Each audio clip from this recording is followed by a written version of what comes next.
June 1991ರಲ್ಲಿ ಕೇಂದ್ರ ಸರ್ಕಾರ ಈ ಈ ಜಾಗತೀಕರಣದ ನೀತಿಯನ್ನ ಅಳವಡಿಸಿಕೊಂತು.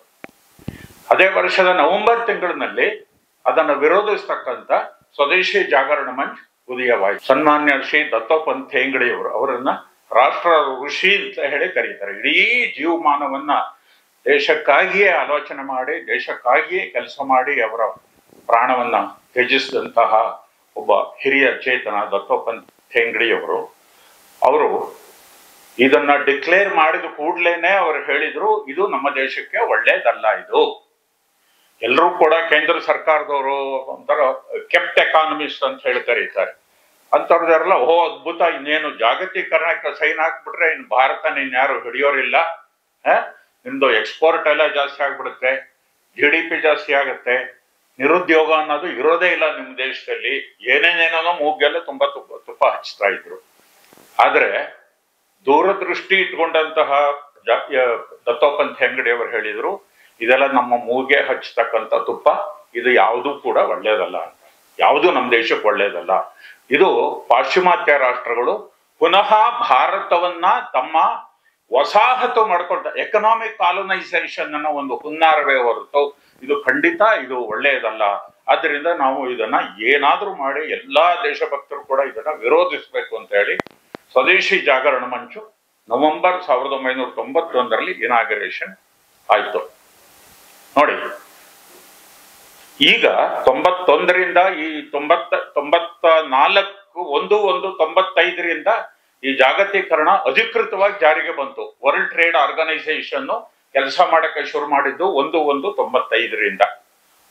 ಅದನ್ನ ರೆಫರೆನ್ಸ್ ಡೇಟ್ ಆಗಿ ಇಟ್ಕೊಂತು ಅಂದ್ರೆ ಈಗ 2025, ಬರೇ 30 ವರ್ಷ ಆಗಿದೆ ಅಷ್ಟೇನೆ. ಇವತ್ತು ಡೊನಾಲ್ಡ್ ಟ್ರಂಪ್ ಅಮೆರಿಕದ ಅಧ್ಯಕ್ಷ ಆಗುವುದರ ಜೊತೆಗೆ ಜಾಗತೀಕರಣದ ಹೆಣದ ಮೇಲೆ ಒಂದು ಚಪ್ಪಡಿ ಎಳೆದ್ಬಿಡಿದ್ರು. ಅವ್ರಿಗೆ ಬೇಕಾದಾಗ ಉದಾರೀಕರಣ, ಎಲ್ಲರೂ ನಮ್ಮ ಇದನ್ನ ಕಮ್ಮಿ ಮಾಡಬೇಕು, ಟ್ಯಾರಿಫ್ ಅನ್ನೆಲ್ಲ ಕಡಿಮೆ ಮಾಡಬೇಕು, ನಾನ್ ಟ್ಯಾರಿಫ್ ಬ್ಯಾರಿಯರ್ಗಳು ಯಾವುದೋ ಇಟ್ಕೋಕೂಡುದು, ಆಮೇಲೆ ಟ್ರಿಮ್ಸ್ ಅದೆಲ್ಲ ನಿಮಗೆ ಗೊತ್ತು. ನಮ್ಮ ಸಣ್ಣ ಕೈಗಾರಿಕೆಗಳಿಗೆ ಇದು ಬರೋದಕ್ಕಿಂತ ಮೊದಲು ರಿಸರ್ವೇಶನ್ ಇತ್ತು. ಈ ಸೀರೆಗಳು, ಪಂಚೆ, ಟವಲ್ಲು, ಈ ತರದ ಜನಸಾಮಾನ್ಯರು ಬಳಸ್ತಕ್ಕಂಥ ಉತ್ಪನ್ನಗಳು ಬರೀ ಹ್ಯಾಂಡ್ಲೂಮ್ ಇಂಡಸ್ಟ್ರಿಗೆ ಮಾತ್ರ ಅಂತ ಹೇಳಿತ್ತು.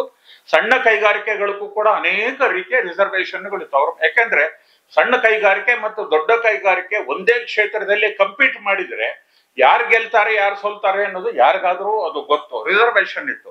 ಆದ್ರೆ ಈ ಜಾಗತೀಕರಣ ಅಂತ ಬರ್ತಿದ್ದ ಹಾಗೇನೆ ನಾವು ಎಲ್ಲದನ್ನು ತೆಗೆದು ಹಾಕ್ಬಿಟ್ಟಿದ್ವಿ. ಸಣ್ಣ ಕೈಗಾರಿಕೆಗಳಿಗೆ ಅಂತ ಎಲ್ಲಾ ರಿಸರ್ವೇಶನ್ ನಾವು ತೆಗೆದುಹಾಕಿ ಅದನ್ನ ದೊಡ್ಡ ಕೈಗಾರಿಕೆಗಳ ಜೊತೆಗೆ ಮಲ್ಟಿನ್ಯಾಷನಲ್ ಕಾರ್ಪೊರೇಷನ್ ಜೊತೆಗೂ ಕೂಡ ಅವರನ್ನು ಓಪನ್ ಕಾಂಪಿಟಿಷನ್ಗೆ ನಾವು ಬಿಟ್ಬಿಟ್ವಿ. ಆದ್ರೆ ಬರೇ 30 ವರ್ಷದಲ್ಲಿ 95ರಿಂದ 2025 ಬರೇ 30 ವರ್ಷದಲ್ಲಿ ಜಾಗತೀಕರಣ ಇವತ್ತು ನೆಗೆದು ಬಿದ್ದು ಹೋಗಿದೆ. ಅಮೆರಿಕಕ್ಕೆ ಬೇಕಾದಾಗ ಜಾಗತೀಕರಣ, ಅವ್ರಿಗೆ ಬೇಡ, ಅವ್ರಿಗೆ ಅನಾನುಕೂಲ ಆಗತ್ತೆ ಅಂತ ಅನ್ಸಿದಾಗ ಅವ್ರಿಗೆ ಪ್ರೊಟೆಕ್ಟಿವ್ ಟ್ರೇಡ್ ಪಾಲಿಸಿ. ಇವತ್ತು ನೋಡಿ, ಜಾಗತೀಕರಣ ಮಾಡ್ಬೇಕಾದ್ರೆ ಎಷ್ಟು ಮೀಟಿಂಗುಗಳಾಯ್ತು, ಆದ್ರೆ ಅದನ್ನ ಕಿತ್ತಾಕೋ ಹೊತ್ತಿಗೆ ಯಾವ ಮೀಟಿಂಗು ಇಲ್ಲ, ಯಾವ ಕನ್ಸಲ್ಟೇಷನ್ ಇಲ್ಲ. ಅಂದ್ರೆ ಅವರು ಹೇಳಿದ ರೀತಿ ನಾವು ಕುಣಿಬೇಕು ಅಂತ ಹೇಳಿ ಅವರ ನಿರೀಕ್ಷೆ. ಇದನ್ನೇ ಇವರು ಬಹಳ ಚೆನ್ನಾಗಿ ದತ್ತೋಪಂತ್ ಠೇಂಗಡಿಯವರು ಅವರ ದೂರದೃಷ್ಟಿಯಿಂದ ಮನಗಂಡ್ರು. ಹಾಗಾಗಿ ನಾವು ಈ ಜಾಗತೀಕರಣದ ಏನು ಒಂದು ಮೋಹದ ಬಲೆಯನ್ನ ಹೆಣಿತಾರೆ, ಅದಕ್ಕೆ ನಾವು ಮರಳಾಗಬಾರದು. ನಮ್ಮ ದೇಶೀಯ ಕೈಗಾರಿಕೆಗಳನ್ನ, ದೇಶೀಯ ಕೃಷಿಯನ್ನ, ದೇಶೀಯ ಆರ್ಥಿಕತೆಯನ್ನ ನಾವು ಗಟ್ಟಿಯಾಗಿ ನಾವು ಹಿಡ್ಕೋಬೇಕು. ಅದೇ ನಮ್ಮನ್ನು ಕಾಪಾಡದೆ ಹೊರತು ಯಾವುದೇ ವಿದೇಶಿ ಅಲ್ಲ, ಯಾವುದೇ ವಿದೇಶಿ ಬಂಡವಾಳ, ಯಾವುದೇ ವಿದೇಶಿ ಕಂಪನಿ ಅಲ್ಲ. ಇದನ್ನ ಬಹಳ ಚೆನ್ನಾಗಿ ಹೇಳಿ ಇವತ್ತು ಸ್ವದೇಶಿ ಜಾಗರಣ ಮಂಚದ ಬಹಳ 3 ಮುಖ್ಯವಾದಂತ ತತ್ವ ಅಂದ್ರೆ ಸ್ವಾಭಿಮಾನ, ಸ್ವಾವಲಂಬನೆ ಮತ್ತು ಸಾರ್ವಭೌಮತೆ. ನಮ್ಮ ದೇಶದ ಬಗ್ಗೆ, ನಮ್ಮ ದೇಶದ ಕೈಗಾರಿಕೋದ್ಯಮಿಗಳ ಬಗ್ಗೆ, ನಮ್ಮ ದೇಶದ ಕೃಷಿಕರ ಬಗ್ಗೆ, ನಮ್ಮ ದೇಶದ ವ್ಯಾಪಾರಿಗಳ ಬಗ್ಗೆ ನಾವು ಅಭಿಮಾನವನ್ನ ಇಟ್ಕೋಬೇಕು. ಪ್ರಾರ್ಥನೆಯಲ್ಲೂ ಕೂಡ ಮೊದಲೇ ಹೇಳಿದ್ದೆ ಅದೇ, ರಾಷ್ಟ್ರೋತ್ಥಾನದ ಮೂಲ ಮಂತ್ರ ಅಂತಂದ್ರೆ ಸ್ವಾಭಿಮಾನ ಅಂತ ಹೇಳಿ. ಎಕ್ಸ್ಪೋರ್ಟ್ಗೆ ಬಾಯಿ ಬಿಡಬಾರ್ದು. ನಮ್ಮ ದೇಶದಲ್ಲಿ ಉತ್ಪಾದನೆ ಆಗಿದ್ದು ಅಂತಕ್ಕಂಥ ಸ್ವಾಭಿಮಾನವನ್ನ ಇಟ್ಕೊಳ್ತಕ್ಕಂಥದ್ದು ಬಹಳ ಮುಖ್ಯ. ಯಾವಾಗ ಸ್ವಾಭಿಮಾನ ಬೆಳೆಯುತ್ತೆ ಅವಾಗ ಸ್ವಾವಲಂಬನೆ ತನಗೆ ತಾನೇ ಬರ್ತಾ ಹೋಗುತ್ತೆ. ಯಾವಾಗ ಸ್ವಾಭಿಮಾನ ಮತ್ತು ಸ್ವಾವಲಂಬನೆ ಇದೆ ಆವಾಗ ನಮ್ಮ ದೇಶ ಆರ್ಥಿಕವಾಗಿ ಶಕ್ತಿಯುತವಾಗುತ್ತೆ. ಅವಾಗ ಸಾರ್ವಭೌಮತೆಗೆ ಒಂದು ಅರ್ಥ ಬರುತ್ತೆ. ಸಾವರಿಂಟಿ ಅನ್ನೋದು ಬರೀ ಯಾವುದೋ ಒಂದು ಸಂವಿಧಾನದ ಪುಸ್ತಕದಲ್ಲಿ ಬರೆದಂತಹ ಒಂದು ಪದ ಅಲ್ಲ. ನೀವು ಆರ್ಥಿಕವಾಗಿ ದುರ್ಬಲರಾಗಿದ್ರೆ, ನಿಮ್ಮ ಸ್ವದೇಶಿ ಕೈಗಾರಿಕೆಗಳು ಹಾಳಾಗೋಗಿದ್ರೆ, ಸ್ವದೇಶಿ ಕೃಷಿ ಹಾಳಾಗೋಗಿದ್ರೆ ಆರ್ಥಿಕವಾಗಿ ದುರ್ಬಲರಾಗ್ತೀವಿ. ಯಾವ ದೇಶವೂ ಸಾರ್ವಭೌಮತೆಗೆ 3 ಕಾಸಿನ ಬೆಲೆನೂ ಕೊಡೋದಿಲ್ಲ. ನಾವು ನಿಜವಾಗ್ಲೂ ಸಾರ್ವಭೌಮ ದೇಶ ಅನ್ಬೇಕಾರೆ ನಮ್ಮ ತಂಟೆಗೆ ಯಾರೂ ಬರುವ ಧೈರ್ಯವನ್ನು ಮಾಡಬಾರದು. ಆರ್ಥಿಕವಾಗಿ ನಾವು ಸುಭದ್ರವಾಗಿರ್ಬೇಕು. ಸಂಸ್ಕೃತದಲ್ಲಿ ಒಂದು ಮಾತು ಹೇಳ್ತಾರೆ, ಅಶ್ವಂ ನೈವ ಗಜಂ ನೈವ ವ್ಯಾಘ್ರಂ ನೈವಚ ನೈವಚ ಅಜಾಪುತ್ರಂ ದಲಿಂ ದದ್ಯಾತ್ ದೇವೋ ದುರ್ಬಲಘಾತಕಃ ಅಂತ ಹೇಳಿ. ಈ ಧಾರ್ಮಿಕ ಇದರಲ್ಲಿ ಬಲಿ ಪ್ರಾಣಿಗಳನ್ನು ಬಲಿ ಕೊಡ್ತಾರಲ್ಲ, ನಾವು ಅಶ್ವಂ ನೈಮ ದೊಡ್ಡ ದೊಡ್ಡ ಕುದುರೆಗಳನ್ನ ಯಾರು ಬಲಿ ಕೊಡೋದಿಲ್ಲ. ಗಜಂ ನೈಮ ಆನೆ ಬಲಿ ಕೊಡೋದಂತೂ ಔಟ್ ಆಫ್ ಕ್ವಶನ್. ವ್ಯಾಘ್ರಂ ನೈವಚ ನೈವಚ 2 ಸಲ ಹುಲಿನ ಬಲಿ ಕೊಡೋದು ಅಯ್ಯೋಯ್ಯೋ ಇಲ್ಲ ಯಾರು ಬಲಿ ಬೀಳ್ತಾರೆ ಅಂತ ಹೇಳಕ್ಕೆ ಆಗೋದಿಲ್ಲ. ಎಲ್ಲಾ ಬಲಿಯನ್ನ ಯಾರಿಗೆ ಕೊಡ್ತೀವಿ?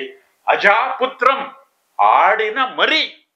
ಆಡಿಗೆ ಪಾಪ ಏನೋ ಒಂದು ಡಿಫೆನ್ಸ್ ಮೆಕ್ಯಾನಿಸಮೇ ಇಲ್ಲ, ಅದಕ್ಕೆ ಮ್ಯಾಟ ಕೂಗೋದು ಬಿಟ್ರೆ ಅದ್ರ ಮರಿಗಂತೂ ಇನ್ನೇನಿದೆ, ಅತ್ಯಂತ ದುರ್ಬಲವಾದ್ದು. ಆದ್ರಿಂದ ಎಲ್ಲಾ ಹೋಮ ಹವನ ಎಲ್ಲಾ ಪೂಜೆ ಮಾರಿ ಎಲ್ಲಾರ್ಗೂ ಬಲಿ ಕೊಡೋದು ಆಡಿನ ಮರಿ ಅಥವಾ ಕುರಿ ಮರಿನ ಅಂತ ಹೇಳಿ. ಅದಕ್ಕೆ ಹೇಳ್ತಾನೆ ದೇವೋ ದುರ್ಬಲಘಾತಕಃ.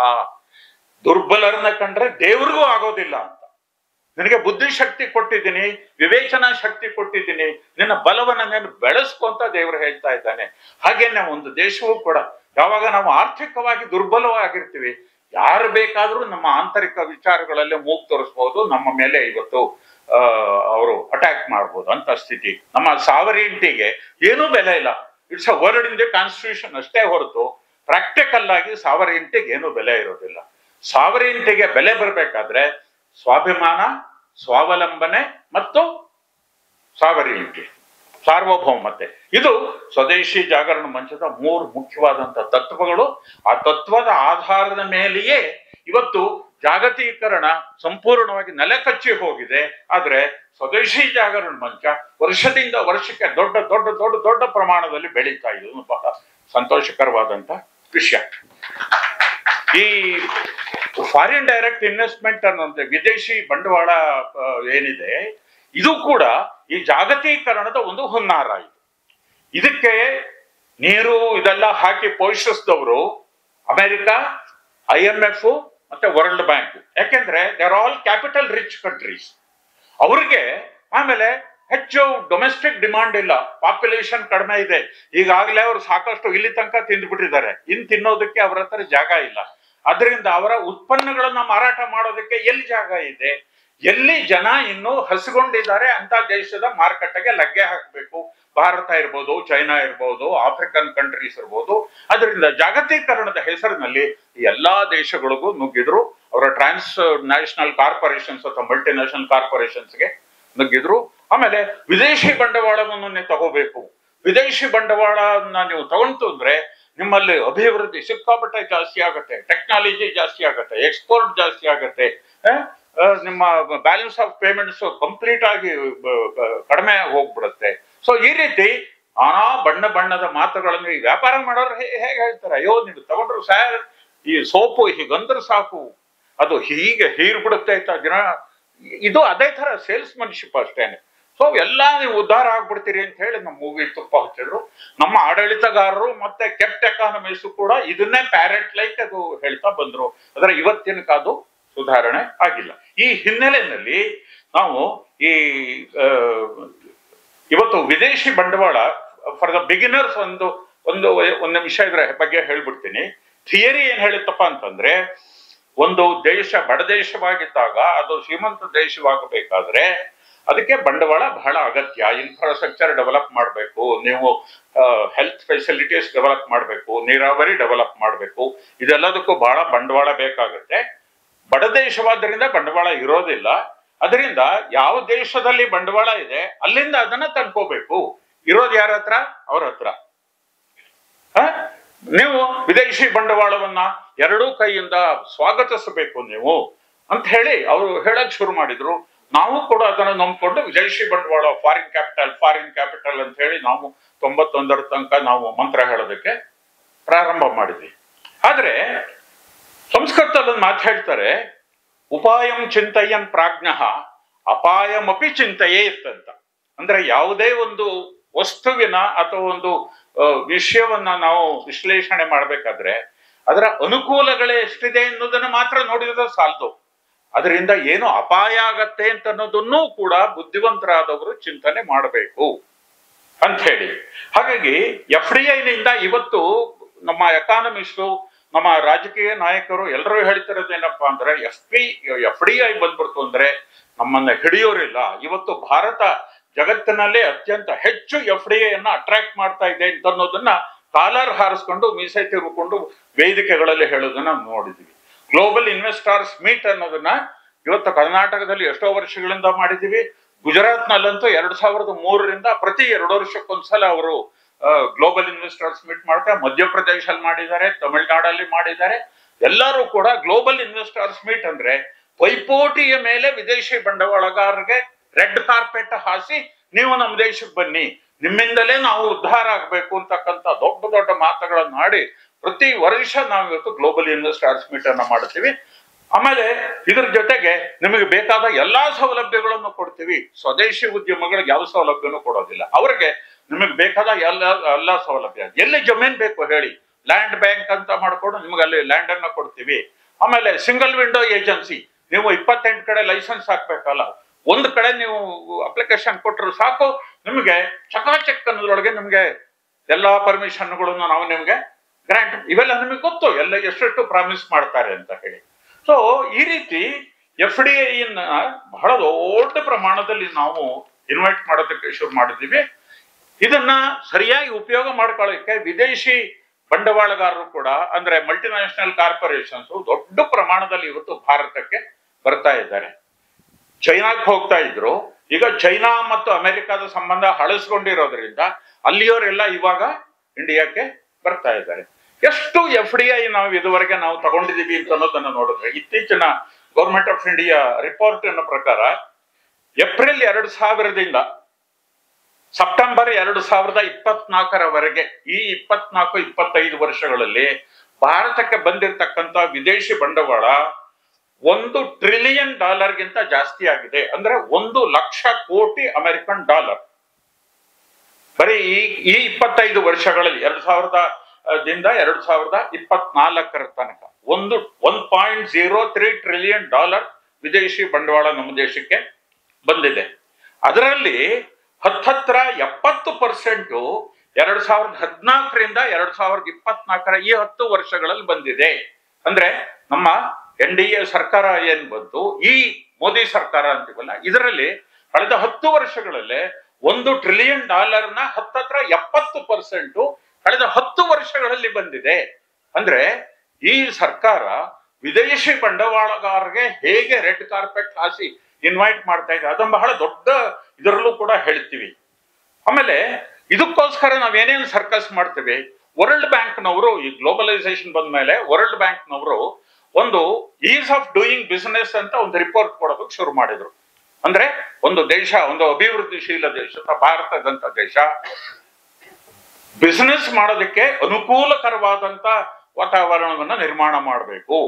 ಅಂದ್ರೆ ಅಲ್ಲಿ ಬಹಳ ಬೇಗ ನಿಮಗೆ ಲೈಸೆನ್ಸ್ ಕೊಡ್ತಕ್ಕಂಥ ವ್ಯವಸ್ಥೆ, ಮತ್ತೆ ವಿದೇಶಿ ಉದ್ದಿಮೆದಾರರಿಗೆ ವಿದ್ಯುತ್ ಶಕ್ತಿಯನ್ನು ಒದಗಿಸ್ತಕ್ಕಂಥದ್ದು, ರೈತರಿಗೆ ಕೊಡದಿದ್ರು ಪರವಾಗಿಲ್ಲ ಅವರಿಗೆ ಬೇಕಾಗ್ತಕ್ಕಂಥ ನೀರನ್ನ ಅವರಿಗೆ ಒದಗಿಸ್ಕೊಡ್ತಕ್ಕಂಥದ್ದು, ಎಲ್ಲಾ ಲೈಸೆನ್ಸ್ ಪರ್ಮಿಟ್ಗಳನ್ನ ಸಿಂಗಲ್ ವಿಂಡೋ ಏಜೆನ್ಸಿಲಿ ಕೊಡ್ತಕ್ಕಂಥದ್ದು. ಅಂದ್ರೆ ಅವ್ರಿಗೆ ಸಲೀಸಾಗಿ ಈ ಕಡೆ ಬಂದು ಆ ಕಡೆಯಿಂದ ಇನ್ವೆಸ್ಟ್ಮೆಂಟ್ ಮಾಡ್ಬಿಡ್ಬೇಕು.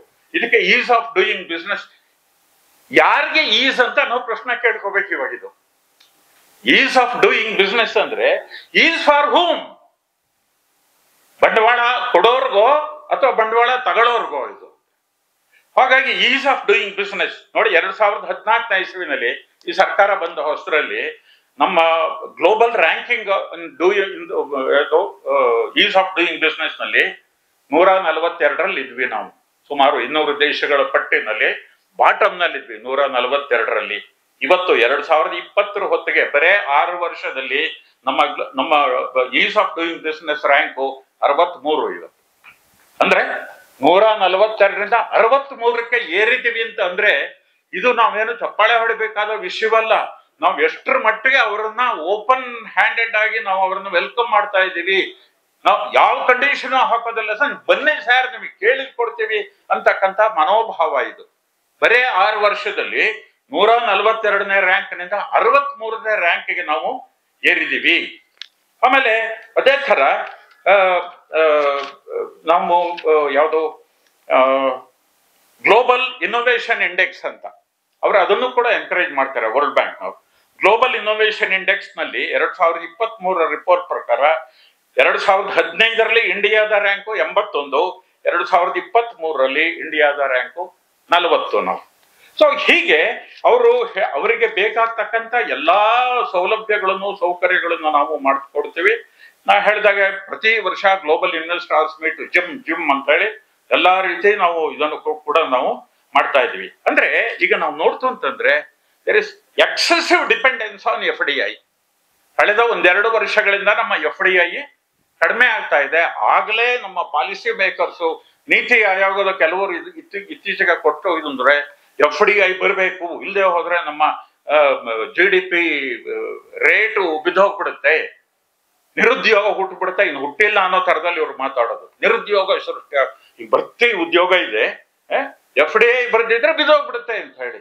ಆದ್ರಿಂದ ಅಂದ್ರೆ ಎಷ್ಟರ ಮಟ್ಟಿಗೆ ನಮ್ಮ ಮಾನಸಿಕವಾಗಿ FDIಗೆ ನಮ್ಮ ತಲೆ ಬಾಡಿಗೆ ಕೊಟ್ಟುಬಿಟ್ಟಿದ್ವಿ ನಮ್ಮ ಸರ್ಕಾರದವರು ಅಂತ ಅನ್ನೋದನ್ನ ನಾವು ಬಹಳ ಚೆನ್ನಾಗಿ ಅರ್ಥ ಮಾಡ್ಕೋಬಹುದು. ಓಕೆ, ಈಗ ನಾವು ಹೇಳೋದಾದ್ರೆ ಇಷ್ಟೊಂದು ನಾವು ಯಾತಕ್ಕೆ FDI ಮೇಲೆ ಡಿಪೆಂಡ್ ಆಗಬೇಕು?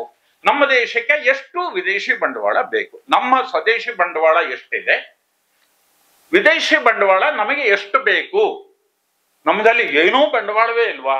100% FDI ಹೊರಗಡೆಯಿಂದಲೇ ಬರ್ಬೇಕಾ ನಮಗೆ, ಅಥವಾ ಒಂದು 50% ಬಂದ್ರೆ ಸಾಕಾ? ಈ ಎಸ್ಟಿಮೇಷನ್ ನಮಗೆ ಇರಬೇಕು. ಯಾವುದೇ ಒಂದು ದೇಶಕ್ಕೆ ಅದು ಇರ್ಬೇಕಾಗತ್ತೆ. ಅದರಿಂದ ಇದು ಅವರು ಪ್ರಸನ್ನ ಅವರು ಹೇಳಿದಾಗ ಇದರಲ್ಲಿ 2007ರಲ್ಲಿ high level committee on saving and investment ಅಂತ ಹೇಳಿ ಆಗಿನ ಕೇಂದ್ರ ಸರ್ಕಾರದವರು ಒಂದು ಹೈ ಲೆವೆಲ್ ಕಮಿಟಿ ಅಪಾಯಿಂಟ್ ಮಾಡಿದ್ರು. ಆ ಕಮಿಟಿಯ chairman none other than doctor C Rangarajan. ನಿಮಗೆ ಗೊತ್ತು, ರಿಸರ್ವ್ ಬ್ಯಾಂಕಿನ ಗವರ್ನರ್ ಆಗಿದ್ರು, ಆಮೇಲೆ ಪ್ರೈಮ್ ಮಿನಿಸ್ಟರ್ಗೆ ಎಕನಾಮಿಕ್ ಅಡ್ವೈಸರ್ ಆಗಿದ್ರು. ಈಗ Madras institute of development studies ನಲ್ಲಿ ಅವರು ಚೇರ್ಮನ್ ಆಗಿದ್ದಾರೆ. ಬಹಳ ಹೈಲಿ ಜಾಗತಿಕವಾಗಿ ಬಹಳ ಒಳ್ಳೆ ಹೆಸರು ಮಾಡದಂತಹ ಅರ್ಥಶಾಸ್ತ್ರಜ್ಞರು ಡಾಕ್ಟರ್ ಸಿ ರಂಗರಾಜನ್. 2007ರಲ್ಲಿ ಅಪಾಯಿಂಟ್ ಮಾಡಿದ್ರು. 2009ರಲ್ಲಿ ಅವರು ರಿಪೋರ್ಟ್ ಅನ್ನ ಕೊಟ್ರು. ಆ ರಿಪೋರ್ಟ್ ಅಲ್ಲಿ ಕನ್ಕ್ಲೂಷನ್ ಅಲ್ಲಿ ಅವ್ರು ಹೇಳ್ತಕ್ಕಂಥದ್ದನ್ನ ಮಾತ್ರ ನಾನು ಪುಸ್ತಕದಲ್ಲಿ ಕೋಟ್ ಮಾಡಿದ್ದೀನಿ. I quote, more than 98% of investment is funded by domestic savings. ಇದು ಯಾವಾಗ? 500 ವರ್ಷದ ಹಿಂದೆ ನಾ ಹೇಳ್ತಾ ಇಲ್ಲ, 2009 ಅಂದ್ರೆ ಬರೀ 15 ವರ್ಷದ ಹಿಂದಿನ ಪರಿಸ್ಥಿತಿ ಇದು. ನಮ್ಮ ದೇಶದಲ್ಲಿ ನಾವೇನು ಒಂದು ವರ್ಷಕ್ಕೆ ಇನ್ವೆಸ್ಟ್ಮೆಂಟ್ ಮಾಡ್ತೀವಿ ಅದರಲ್ಲಿ 98% ಭಾರತೀಯರ ಉಳಿತಾಯದಿಂದಲೇ ಬರ್ತಾ ಇದೆ. ಹಾಗಾಗಿ ಇನ್ನೊಂದು ಮಾತು ಹೇಳ್ತಾರೆ, as a result the saving investment gap has remained relatively in a narrow range, reflective of modest reliance on foreign savings. ನಮಗೆ ಫಾರಿನ್ ಇನ್ವೆಸ್ಟ್ಮೆಂಟ್ ಬೇಕಾಗೋದು 2%ಗೆ ಮಾತ್ರ. ಅದು ಮಾಡೆಸ್ಟ್ ರಿಲಯನ್ಸ್, ವಿದೇಶಿ ಬಂಡವಾಳದ ಮೇಲೆ ನಮ್ಮ ಅವಲಂಬನೆ ತೀರಾ ಕನಿಷ್ಠ ಮಟ್ಟದಲ್ಲಿದೆ, 2% ಅಂತ ಹೇಳಿ ದೇಶದ ಅಗ್ರಮಾನ್ಯ ಆರ್ಥಿಕ ತಜ್ಞರು ಕೊಟ್ಟಿರ್ತಕ್ಕಂಥ ರಿಪೋರ್ಟು. ಆದ್ರೆ ಇವತ್ತು ಇವ್ರುಗಳು ಹೇಳೋದೇನಪ್ಪ ಅಂತಂದ್ರೆ, ನಮಗೆ ವಿದೇಶಿ ಬಂಡವಾಳ ಇವರು ಏನು 20%, 50% ಬರಬೇಕು ಅನ್ನೋ ಥರದಲ್ಲಿ ಇವತ್ತು ನಮ್ಮ ಸರ್ಕಾರಿ ತಜ್ಞರು, ಸರ್ಕಾರಿ ನಾಯಕರು ಅವರುಗಳೆಲ್ಲ ಕೂಡ ಮಾತಾಡ್ತಾ ಇದ್ದಾರೆ. ಹಾಗಾದ್ರೆ ಇವರು ಹೇಳಿದ ತಪ್ಪ? ಇದು ಈ ಕಮಿಟಿ ರಾಜಕಾರಣಿಗಳು ಹೇಳ್ತಾ ಇರೋದು ಸರಿಯಾ ಅಥವಾ ಈ ಎಕ್ಸ್ಪರ್ಟ್ ಕಮಿಟಿ ಹೇಳಿದ್ದು ಸರಿಯಾ? ಇದನ್ನು ನಾವು ಆಲೋಚನೆ ಮಾಡ್ಬೇಕು. ಆಮೇಲೆ ಎರಡನೇದಾಗಿ, ನಮ್ಮ ದೇಶಕ್ಕೆ ಬಂಡವಾಳವನ್ನು ಒದಗಿಸ್ತಕ್ಕಂಥ ಇನ್ನೊಂದು ಬಹಳ ಮುಖ್ಯವಾದ ಮೂಲ ಇದೆ. ಇದು ಬಹಳ ಜನಗಳಿಗೆ ಗೊತ್ತಿಲ್ಲ. ಅದು ಅಂತಂದ್ರೆ ವರ್ಕರ್ ರೆಮಿಟೆನ್ಸಸ್ ಅಂತ. ವರ್ಕರ್ ರೆಮಿಟೆನ್ಸಸ್ ನಮಗೆ NRI ಫಂಡ್ ಅಂತ ನಮ್ಗೆ ಗೊತ್ತಾಗತ್ತೆ. ಇದು NRIಗಳಂತಂದ್ರೆ ಗಂಡ ಹೆಂಡತಿ ಸಂಸಾರ ಸಮೇತ ಅಮೆರಿಕಾದಲ್ಲಿ ಇರ್ತಾರೆ. ಅವ್ರು ಅಲ್ಲಿಂದ ಭಾರತ ಸರ್ಕಾರಕ್ಕೆ ಸಾಲ ಕೊಡ್ತಾರೆ. ಅದು ಸಾಲ, ಅದ್ರ ಮೇಲೆ ನಾವು ಬಡ್ಡಿ ಕೊಡಬೇಕು, ಅಸಲು ವಾಪಸ್ ಕೊಡಬೇಕು. ಆದ್ರೆ ಇದು NRI ಅಲ್ಲ, ಭಾರತದ ಅನೇಕ ಕಾರ್ಮಿಕರು, ಸುಮಾರು 1 ಕೋಟಿಗಿಂತ ಹೆಚ್ಚು ಜನ ಕಾರ್ಮಿಕರು ಸೌದಿ ಅರೇಬಿಯಾದಲ್ಲಿ ಕೆಲಸ ಮಾಡ್ತಾರೆ, ಗಲ್ಫ್ ಕಂಟ್ರೀಸ್ ಅಲ್ಲಿ ಕೆಲಸ ಮಾಡ್ತಾರೆ, ಮೌರಿಷಿಯಸ್ ಅಲ್ಲಿ ಕೆಲಸ ಮಾಡ್ತಾರೆ, ಪ್ರಪಂಚದ ಎಲ್ಲಾ ದೇಶಗಳಲ್ಲೂ ಇವ್ರು ಹೋಗಿ ಕೆಲಸ ಮಾಡ್ತಾರೆ. ಸಂಸಾರ ಭಾರತದಲ್ಲೇ ಇರುತ್ತೆ. ಯಾಕೆಂದ್ರೆ ಇವೆಲ್ಲ ಸಣ್ಣ ಕೆಲಸಗಾರರು, ಕಾರ್ಪೆಂಟರ್ ಇರ್ಬೋದು, ಡ್ರೈವರ್ ಇರ್ಬೋದು, ಮೆಕ್ಯಾನಿಕ್ಗಳು, ವೆಲ್ಡರ್ಸ್ ಇರ್ಬೋದು, ಬಿಲ್ಡಿಂಗ್ ಕನ್ಸ್ಟ್ರಕ್ಷನ್ ಇರ್ಬೋದು, ಈ ರೀತಿ ಸಣ್ಣ ಕೆಲಸಗಳನ್ನ ಮಾಡ್ತಕ್ಕಂಥ ಜನ. ಅವರೊಬ್ಬರೇ ಅಲ್ಲಿ, ಗಂಡಸರು ಮಾತ್ರ ಅಲ್ಲಿಗೆ ಹೋಗಿರ್ತಾರೆ. ಅಲ್ಲಿ ದುಡಿದು ಅವರ ಆ ಹಣವಂತ ಕಮ್ಮಿ ಪಾಲನ ತಾವು ಊಟ ಮಾಡಿ ಹೆಚ್ಚು ಪಾಲನ ಭಾರತಕ್ಕೆ ಕಳಿಸ್ಕೊಡ್ತಾರೆ ಅವರ ಫ್ಯಾಮಿಲಿಗೆ. ಇದಕ್ಕೆ ವರ್ಕರ್ ರೆಮಿಟೆನ್ಸ್ ಅಂತ ಕರೀತಾರೆ. ರಿಸರ್ವ್ ಬ್ಯಾಂಕ್ ಆಫ್ ಇಂಡಿಯಾ ಪ್ರತಿ ವರ್ಷ ಇದರ ರಿಪೋರ್ಟ್ ಅನ್ನ ಕೊಡುತ್ತೆ. ಇಂಟರ್ನ್ಯಾಷನಲ್ ಮಾನಿಟರಿ ಫಂಡ್ ಮತ್ತು ವರ್ಲ್ಡ್ ಬ್ಯಾಂಕ್ ಕೂಡ ಪ್ರತಿ ವರ್ಷ ಈ ರಿಪೋರ್ಟ್ ಅನ್ನ ಕೊಡುತ್ತೆ. ಈ ರಿಪೋರ್ಟ್ ನಲ್ಲಿ ಪ್ರತಿ ವರ್ಷದ ರಿಪೋರ್ಟ್ ನೋಡಿ, 1995ರಿಂದ 2022 ಅಂದ್ರೆ ನಾ ಈ ಪುಸ್ತಕ ಬರೆದಾಗ 22 ಡೇಟಾ ಕೊಡ್ತಾ ಇರ್ತೇನೆ. ಅಲ್ಲಿವರೆಗೆ ಕಳೆದ 27 ವರ್ಷಗಳಲ್ಲಿ ಈ ಕಾರ್ಮಿಕ ಸಂದಾಯದ ಪಟ್ಟಿ ಬೇರೆ ಬೇರೆ ದೇಶಗಳು ಕಳಿಸ್ತಾರೆ. ಅದರಲ್ಲಿ ಕಳೆದ ಫಾರ್ ದ ಲಾಸ್ಟ್ 28 ಇಯರ್ಸ್ ಈ ವರ್ಷವನ್ನು ಸೇರಿಸಿದ್ರೆ India is topping the entire list. ಪ್ರಪಂಚ ಬೇರೆ ಬೇರೆ ದೇಶಗಳು ಏನು ಅವ್ರ ಮನೆಗೆ ಹಣ ಕಳಿಸ್ತಾರೆ, ಆ ಪಟ್ಟಿನಲ್ಲಿ ಅಗ್ರಮಾನ್ಯ ದೇಶ ಅಂತಂದ್ರೆ ಭಾರತ. ಇದಕ್ಕೂ FDIಗೂ ಬಹಳ ವ್ಯತ್ಯಾಸ ಇದೆ. FDI ಅಂತಂದ್ರೆ ವಿದೇಶಿ ಹೂಡಿಕೆದಾರರು ಇಲ್ಲಿ ಬಂದು ಒಂದು ಕಾರ್ಖಾನೆಯಲ್ಲಿ ಕಮಾಂಡಿಂಗ್ ಶೇರ್ನ ತಗೋತಾರೆ. ನಾವು ಅವ್ರಿಗೆ ರಾಯಲ್ಟಿ ಕೊಡಬೇಕು, ಅವರ ಟೆಕ್ನಾಲಜಿ ಉಪಯೋಗಿಸ್ಕೊಂಡಿದ್ದಕ್ಕೆ ರಾಯಲ್ಟಿ ಕೊಡಬೇಕು, ಅದ್ರ ಮೇಲೆ ಅವ್ರಿಗೆ ಲಾಭಾಂಶ ಡಿವಿಡೆಂಡ್ ಅನ್ನ ಅವ್ರಿಗೆ ಕೊಡಬೇಕು. ಅವರು ಸ್ಪೇರ್ ಪಾರ್ಟ್ಗಳನ್ನೆಲ್ಲ ಇಂಪೋರ್ಟ್ ಮಾಡ್ಕೋತಾರೆ, ಅದ್ರ ಮೇಲೆ ಅದಕ್ಕೂ ಕೂಡ ನಾವೆಲ್ಲದಕ್ಕೂ ಅವ್ರಿಗೆ ದುಡ್ಡು ಕೊಡಬೇಕು. ಅಂದ್ರೆ ಎಷ್ಟು ಹಣ ಬರುತ್ತೋ ಅದರ ಬಹುಪಾಲು ವಾಪಸ್ ಅವರೇ ತಗೊಂಡು ಹೋಗ್ಬಿಡ್ತಾರೆ. ಆದ್ರೆ ವರ್ಕರ್ ರೆಮಿಟೆನ್ಸಸ್ ಹಾಗಲ್ಲ, ಇದು ಸಾಲ ಅಲ್ಲ. ಇದು ಅಲ್ಲಿ ನಮ್ಮ ಕಾರ್ಮಿಕರು ದುಡಿದು ಅವ್ರ ಮನೆಗೆ ಹಣ ಕಳಿಸ್ಕೊಡ್ತಾರೆ. ನಮ್ಮಲ್ಲಿ ಎಕ್ಸ್ಚೇಂಜ್ ಕಂಟ್ರೋಲ್ ಸಿಸ್ಟಮ್ ಇರೋದ್ರಿಂದ ಆ ಹಣವನ್ನ ಡಾಲರ್ ರೂಪದಲ್ಲಿ ಕಳಿಸ್ತಾರೆ. ಆ ಡಾಲರ್ನ ರಿಸರ್ವ್ ಬ್ಯಾಂಕ್ ಇಟ್ಕೊಳ್ಳುತ್ತೆ. ಅದಕ್ಕೆ ಸಮನಾದಷ್ಟು ಅವತ್ತಿನ ಮಾರ್ಕೆಟ್ ರೇಟ್ ಅಲ್ಲಿ ರುಪೀಸ್ ಅವ್ರ ಮನೆಗೆ ಕಳಿಸ್ಕೊಡ್ತೆ. ಇದು ಸಾಲ ಅಲ್ಲ, ನಾವೇನು ವಾಪಸ್ ಕೊಡ್ಬೇಕಾಗಿಲ್ಲ, ಅದ್ರ ಮೇಲೆ ಬಡ್ಡಿ ಕೊಡ್ಬೇಕಾಗಿಲ್ಲ, ಅದಕ್ಕೆ ಡಿವಿಡೆಂಡ್ ಕೊಡ್ಬೇಕಾಗಿಲ್ಲ, ರಾಯಲ್ಟಿ ಏನೂ ಇಲ್ಲ, ಪುಕ್ಸಟ್ಟೆ ಆದಾಯ ಇದು ಭಾರತ ಸರ್ಕಾರಕ್ಕೆ.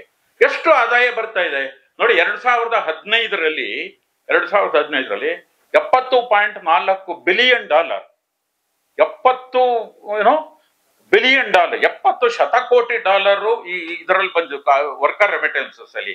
ಆಮೇಲೆ 2020ರಲ್ಲಿ 80.18 ಬಿಲಿಯನ್ ಡಾಲರ್, 2021ರಲ್ಲಿ 89 ಬಿಲಿಯನ್ ಡಾಲರ್, 2022ರಲ್ಲಿ 111 ಬಿಲಿಯನ್ ಡಾಲರ್, 2023ರಲ್ಲಿ 125 ಬಿಲಿಯನ್ ಡಾಲರ್. ಈ ವರ್ಷದ ಲೇಟೆಸ್ಟ್ ಡೇಟಾ ಬಂದಿದೆ. 2004ರಲ್ಲಿ 129 ಬಿಲಿಯನ್ ಡಾಲರ್ ಪುಕ್ಸಟ್ಟೆ ಹಣ ಡಾಲರ್ ನಮಗೆ ಬಂದಿದೆ. ನಮ್ಮ ಕಾರ್ಮಿಕರೇ ನಮಗೆ ದುಡಿದು ಕಳಿಸ್ತಾ ಇದ್ದಾರೆ. ಇದ್ರ ಮೇಲೆ ನಮ್ಗೆ ಯಾವ ಅಬ್ಲಿಗೇಷನ್ ಕೂಡ ಇಲ್ಲ. ಆದ್ರೆ ನಮ್ಗೆ ವಿದೇಶಿ ಬಂಡವಾಳ ಬಂದಾಗ ಎಲ್ಲಾ ಮಾಧ್ಯಮಗಳಲ್ಲೂ ತುತ್ತೂರಿ ಊದ್ತಾರೆ.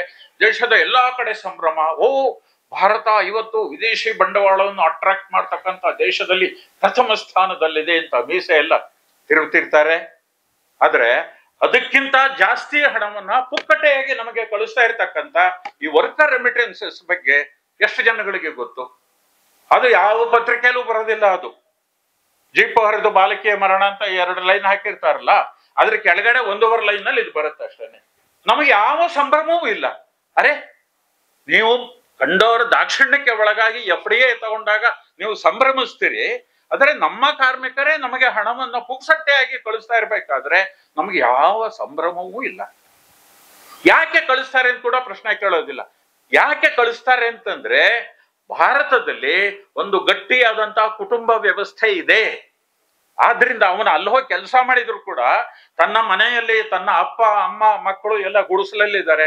ಅವ್ರಿಗೊಂದು ಹಂಚಿನ ಮನೆ ಮಾಡ್ಕೊಳ್ಳೋಣ, ಅವ್ರಿಗೊಂದು ಒಳ್ಳೆ ತಾರಸಿ ಮನೆ ಕಟ್ಟಿಸ್ಕೊಳ್ಳೋಣ, ಮಕ್ಕಳಿಗೆ ಒಳ್ಳೆ ವಿದ್ಯಾಭ್ಯಾಸ ಕೊಡೋಣ, ಹೆಂಡತಿ ಮಕ್ಕಳು ಅಪ್ಪ ಅಮ್ಮನಿಗೆ ಒಳ್ಳೆ ಮೆಡಿಕಲ್ ಫೆಸಿಲಿಟಿ ಕೊಡ. ಈ ಕುಟುಂಬದ ಬಾಂಧವ್ಯ ಇರೋದ್ರಿಂದ ಇಷ್ಟು ಹಣ ಬರುತ್ತೆಯೇ ಹೊರತು ಆ ಕೌಟುಂಬಿಕ ಬಾಂಧವ್ಯವೇ ಇಲ್ಲದೆ ಇರತಕ್ಕಂಥ ಕಡೆಗಳಲ್ಲಿ ಇಷ್ಟು ಹಣ ಬರೋದಕ್ಕೆ ಕಾರಣವೇ ಇಲ್ಲ. ಹಾಗಾಗಿ ನಾವು ಇವತ್ತು ಕುಟುಂಬ ವ್ಯವಸ್ಥೆಯನ್ನು ಹಾಳು ಮಾಡ್ಕೋತಾ ಇದ್ದೀವಿ.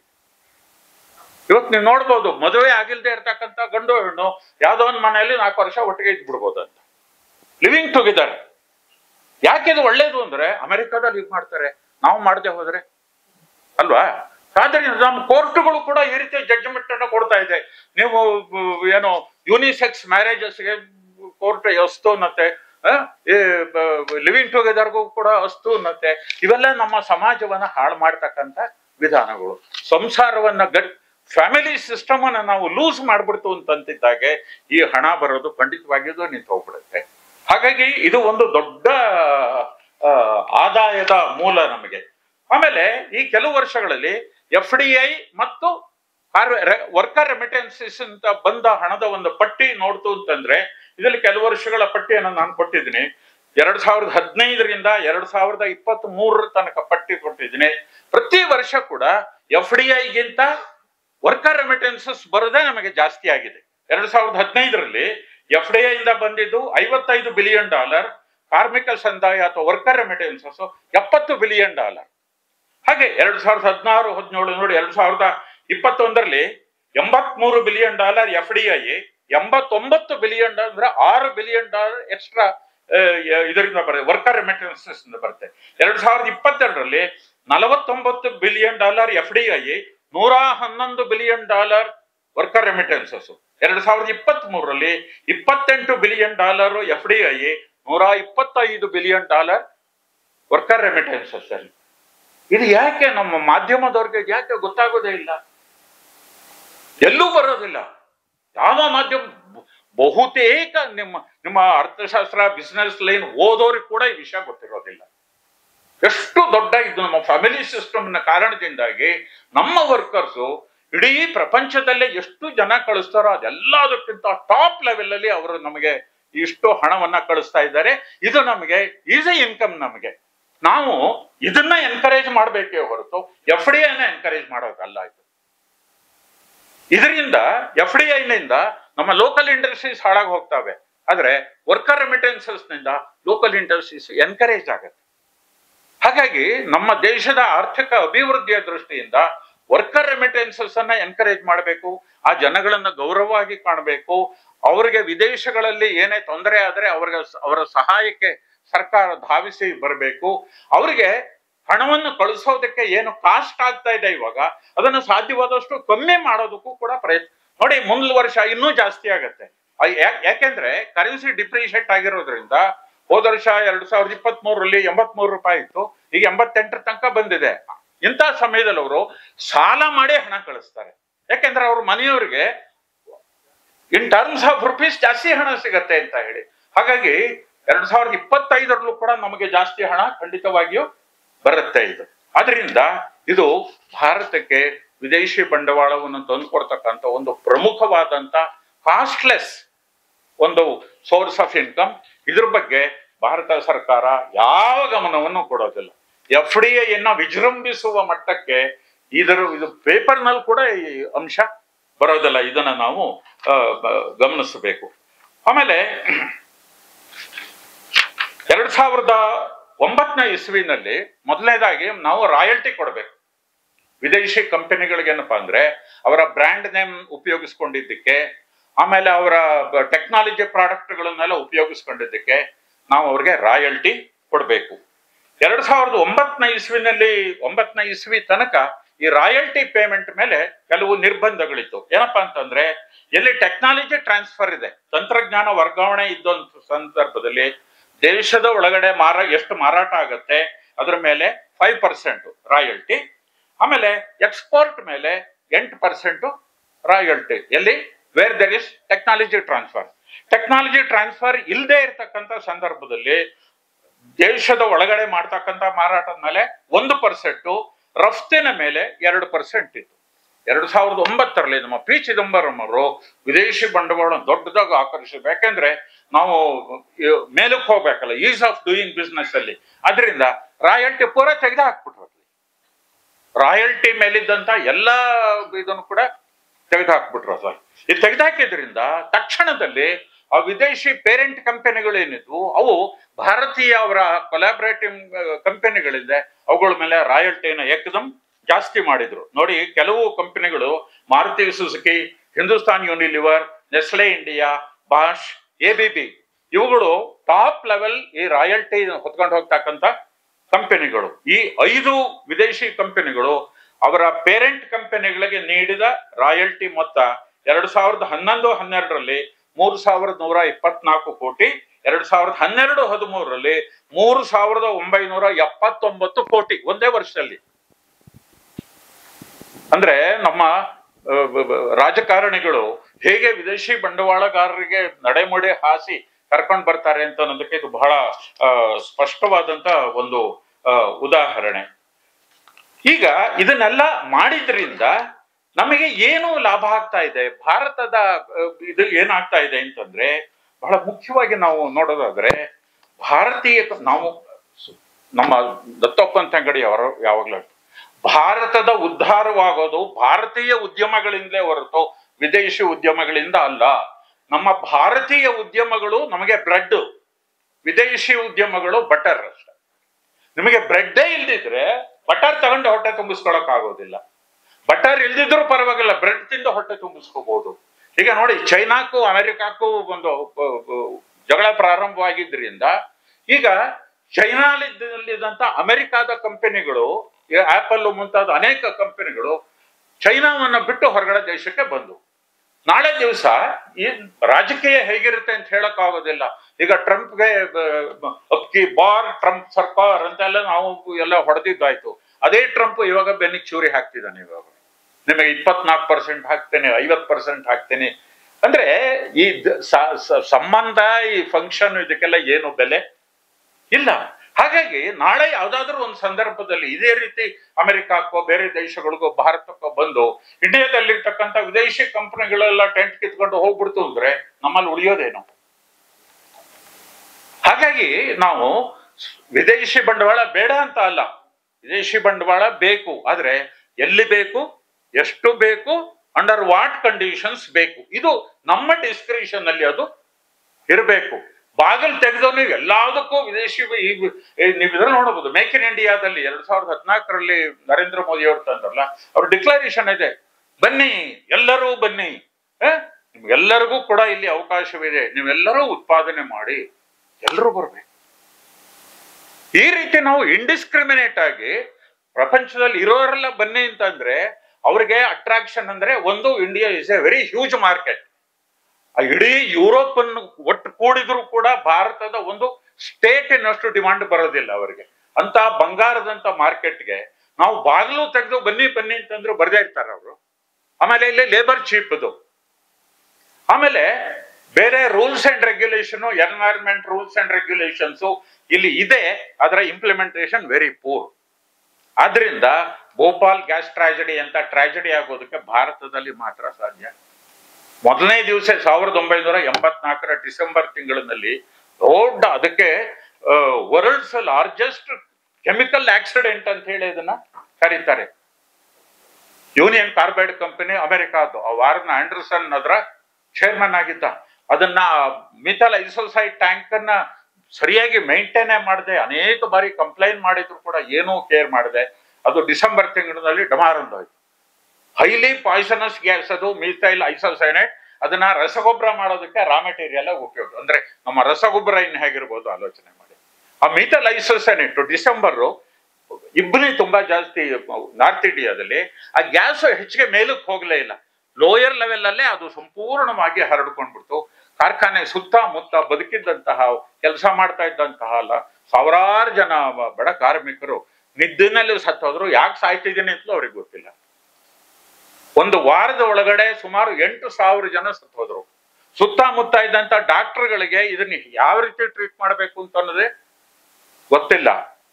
ವಾರನ್ ಆಂಡರ್ಸನ್ ಇಲ್ಲಿಗೆ ಬಂದಾಗ ನೋಡಿ, ಒಬ್ಬ ಇನ್ನೊಬ್ಬನ್ನ ಕೊಂದ್ರೆ ಅದು ಕೊಲೆ, 1,000 ಜನನ್ನ ಕೊಂದ್ರೆ ಅದು ಆಕ್ಸಿಡೆಂಟ್ ಅಷ್ಟೇನೆ. ಆಯ್ತಾ? ಅದಕ್ಕೆ ಹೇಳ್ತಾರಲ್ಲ, ಏನು, culpable homicide not amounting to murder. ಅದು ಮರ್ಡರ್ ಅಲ್ಲ, ಅದು ಕಲ್ಪಬಲ್ ಹೋಮಿಸೈಡ್ ಅಷ್ಟೇನೆ. ಹಾಗಾಗಿ ವಾರನ್ ಆಂಡರ್ಸನ್ ಮಾಡಿದ್ದು ಕಲ್ಪಬಲ್ ಹೋಮಿಸೈಡ್. ಅವನು ಹಿಡಿದು ಒಳಗಾಕಿದ್ರೆ ಭೋಪಾಲ್ಗೆ ಬಂದಾಗ ಎಲ್ಲಾ ಬಂಡವಾಳ ಆಚೆಗೆ ಬರ್ತಾ ಇತ್ತು. ಆದ್ರೆ ಮಾಡೋ ಧೈರ್ಯ ನಮ್ಗೆಲ್ಲಿದೆ? ವಿದೇಶಿ ಬಂಡವಾಳ ಆ ವಿದೇಶಿ ಬಂಡವಾಳಗಾರ ನಾವೇನಾದ್ರು ಆಕ್ಷನ್ ತಗೊಂಡ್ಬಿಡ್ತಂದ್ರೆ ನಾಳೆ ಅವರು ಬಂಡವಾಳನೇ ಕೊಡದೆ ಹೋದ್ರೆ ಏನ್ ಗತಿ ನಮಗೆ. ಸೊ ಆದ್ರಿಂದ ಅರ್ಜುನ್ ಸಿಂಗ್ ಆವಾಗ ಚೀಫ್ ಮಿನಿಸ್ಟರ್ ಮಧ್ಯಪ್ರದೇಶನಲ್ಲಿ, ಅವರನ್ನ ಹೊರಗಡೆ ಗಲಾಟೆ ನಡೀತಾ ಇತ್ತು, ಅವ್ರನ್ನ ಗೌರವವಾಗಿ ಚೀಫ್ ಮಿನಿಸ್ಟರ್ ಕಾರ್ನಲ್ಲಿ ಮುಂದೆ 10 ಜನ ಪೊಲೀಸು, ಹಿಂದೆ 10 ಜನ ಪೊಲೀಸ್ ಪ್ರೊಟೆಕ್ಷನ್ ಅಲ್ಲಿ ಡೆಲ್ಲಿಗೆ ಕಳಿಸಿದ್ರು. ರಾಜೀವ್ ಗಾಂಧಿ ಅವಾಗ ಪ್ರೈಮ್ ಮಿನಿಸ್ಟರ್, ಅವರನ್ನ ಸುರಕ್ಷಿತವಾಗಿ ಗೌರವಾನ್ವಿತವಾಗಿ ಅವರನ್ನ ಯುರೋಪ್ನಲ್ಲಿ ಅಮೆರಿಕ ಕಳಿಸಿದ್ರು. ಆಮೇಲೆ ಅವನು ಯಾವತ್ತೂ ಬರಲೇ ಇಲ್ಲ ಇಲ್ಲಿ. ಇವತ್ತಿಗೂ ಕೂಡ ಅಲ್ಲಿ ನಾನಾ ತರಹದ ರೋಗಗಳಿಗೆ ಒಳಗಾಗಿರ್ತಕ್ಕಂಥ ಜನಗಳಿಗೆ ಇವತ್ತಿಗೂ ಕೂಡ ನಮಗೆ ಇದು ನ್ಯಾಯ ಸಿಕ್ಕಿಲ್ಲ. ಅಲ್ಲಿದ್ದಂತಹ ಹೈಲಿ ಟಾಕ್ಸಿಕ್ ಕೆಮಿಕಲ್ ಡೆಬ್ರಿ ಏನಿತ್ತು 40 ವರ್ಷಗಳ ನಂತರ ಈ ಹೋದ ತಿಂಗಳು ಅದನ್ನ ಪಿಥಾಂಪುರ್ ಅಂತ ಇನ್ನೊಂದು ಹಳ್ಳಿಯ ಕಡೆಗೆ ಟ್ರಾನ್ಸ್ಫರ್ ಮಾಡಿದ್ರು. ಆ ಹಳ್ಳಿ ಜನಕ್ಕೆ ಏನಾಗುತ್ತೋ ಗೊತ್ತಿಲ್ಲ ನನಗೆ. ಅಂದ್ರೆ ಎಂತ ದೊಡ್ಡ ಆಕ್ಸಿಡೆಂಟ್ ಮಾಡ್ಲಿ, ಪರಿಸರವನ್ನು ನಾಶ ಮಾಡ್ಲಿ, ನಮ್ಗೆ ಯಾಕೆ ಆಕ್ಷನ್ ತಗೊಳ್ಳಲ್ಲ ಅಂದ್ರೆ ಭಯ. ಆಕ್ಷನ್ ತಗೊಂಡ್ಬಿಟ್ರೆ ಎಲ್ಲಿ FDI ಬರೋದಿಲ್ವೋ, FDI ಬರ್ದೇ ಹೋದ್ರೆ ದೇಶದ ಗತಿ ಏನು, ಈ ರೀತಿ ಚಿಂತನೆ ಮಾಡೋದು, ಆಕ್ಷನ್ ತಗೊಳ್ಳೋದಿಲ್ಲ. ಅದೇ ರೀತಿ ಕೋಕಾ-ಕೋಲಾ ಪ್ಲಾಂಟ್ ಕೇರಳದಲ್ಲಿ ಪ್ಲಾಚಿಮಾಡ ಅಂತ ಏನಿದೆ ಪಾಲ್ಘಾಟ್ ಹತ್ರ, ಅಲ್ಲಿ ದೊಡ್ಡದೊಂದು ಕೋಕಾ-ಕೋಲಾ ಪ್ಲಾಂಟ್ ಹಾಕಿದ್ರ. ಆ ಹಳ್ಳಿಗೆ ನಾನು ಹೋಗಿದ್ದೀನಿ. ಅವರು ಎಷ್ಟು, ಅದೊಂದು ಅಗ್ರಿಕಲ್ಚರಲ್ ವಿಲೇಜ್, ಬರೀ ಅಗ್ರಿಕಲ್ಚರ್ ಲೇಬರರ್ಸ್ ಮಾತ್ರ ಅಲ್ಲಿ ವಾಸ ಮಾಡ್ತಕ್ಕಂಥ. ಅವರು ಎಷ್ಟು ನೀರನ್ನ ತೆಗೆಯೋದಕ್ಕೆ, ಗ್ರೌಂಡ್ ವಾಟರ್ ತೆಗೆಯೋದಕ್ಕೆ ಪರ್ಮಿಷನ್ ಇತ್ತು, ಅದ್ರ 2-3ರಷ್ಟು ಗ್ರೌಂಡ್ ವಾಟರ್ ತೆಗೆಯೋದಕ್ಕೆ ಶುರು ಮಾಡಿದ್ರು. ಹಾಗಾಗಿ ಪಕ್ಕದ ಹಳ್ಳಿಗಳಲ್ಲೇ ಬಾವಿಗಳೆಲ್ಲ ಒಣಗೋಗಕ್ಕೆ ಶುರುವಾಯ್ತು, ಕೆರೆಗಳೆಲ್ಲ ಒಣಗೋಗಕ್ಕೆ ಶುರುವಾಯ್ತು. ಅವ್ರಿಗೆ ಕುಡಿಯೋಕ್ ನೀರಿಲ್ಲ, ನೀರಾವರಿಗೆ ನೀರಿಲ್ಲ, ಏನೂ ಇಲ್ಲ. ಉಳಿದಂತಹ ನೀರು ಕೂಡ ಬಾವಿನಲ್ಲಿ ಕೆಟ್ಟ ವಾಸನೆ ಬರೋದಕ್ಕೆ ಶುರುವಾಯ್ತು. ಅವ್ರು ಬೆಳಗ್ಗೆ ಅಡುಗೆ ಮಾಡಿ ಅನ್ನ ಕಟ್ಕೊಂಡು ಬುತ್ತಿ ಕಟ್ಕೊಂಡು ಅವರು ಕೂಲಿಗೆ ಹೋಗೋರು. ಆದ್ರೆ ಇವಾಗ ಬುತ್ತಿ ಕಟ್ಟಿದ್ರೆ ಅರ್ಧ ಗಂಟೆನಲ್ಲಿ ಹಳಸೋಗ್ಬಿಡುತ್ತೆ ಆ ನೀರು, ಕಲರ್ ನೀರು. ಅದನ್ನು ಕುಡಿಯೋದಕ್ಕೆ ಸಾಧ್ಯವಿಲ್ಲ. ಇಷ್ಟು ಅನಾಹುತ ಮಾಡಿದಲ್ದಲ್ಲೇನೆ ಅದರ ಚರಟ ಇರುತ್ತಲ್ಲ, ಇವ್ರು ಕೆಮಿಕಲ್ಸ್ ಎಲ್ಲ ಹಾಕಿ ಕೋಕಾ-ಕೋಲಾ ಮಾಡಿದ್ಮೇಲೆ ಆ ಚರಟ ಇರುತ್ತಲ್ಲ, ಅದನ್ನ ಇದು ಬಹಳ ಒಳ್ಳೆ ಗೊಬ್ಬರ, ನಾವು ನಿಮಗೋಸ್ಕರ ಇದನ್ನ ಕಮ್ಮಿ ರೇಟಲ್ಲಿ ಕೊಡ್ತಾ ಇದ್ದೀವಿ ಅಂತ ಅದನ್ನೆಲ್ಲ ಹಂಚಿದ್ರಪ್ಪ. ಅವ್ರ ಜಮೀನೆಲ್ಲ ಹಾಳಾಗೋಯ್ತು. ಆ ಕೊನೆಗೆ ಅವರೆಲ್ಲ ದೊಡ್ಡ ಪ್ರಮಾಣದಲ್ಲಿ ಗಲಾಟೆ ಆಯ್ತು.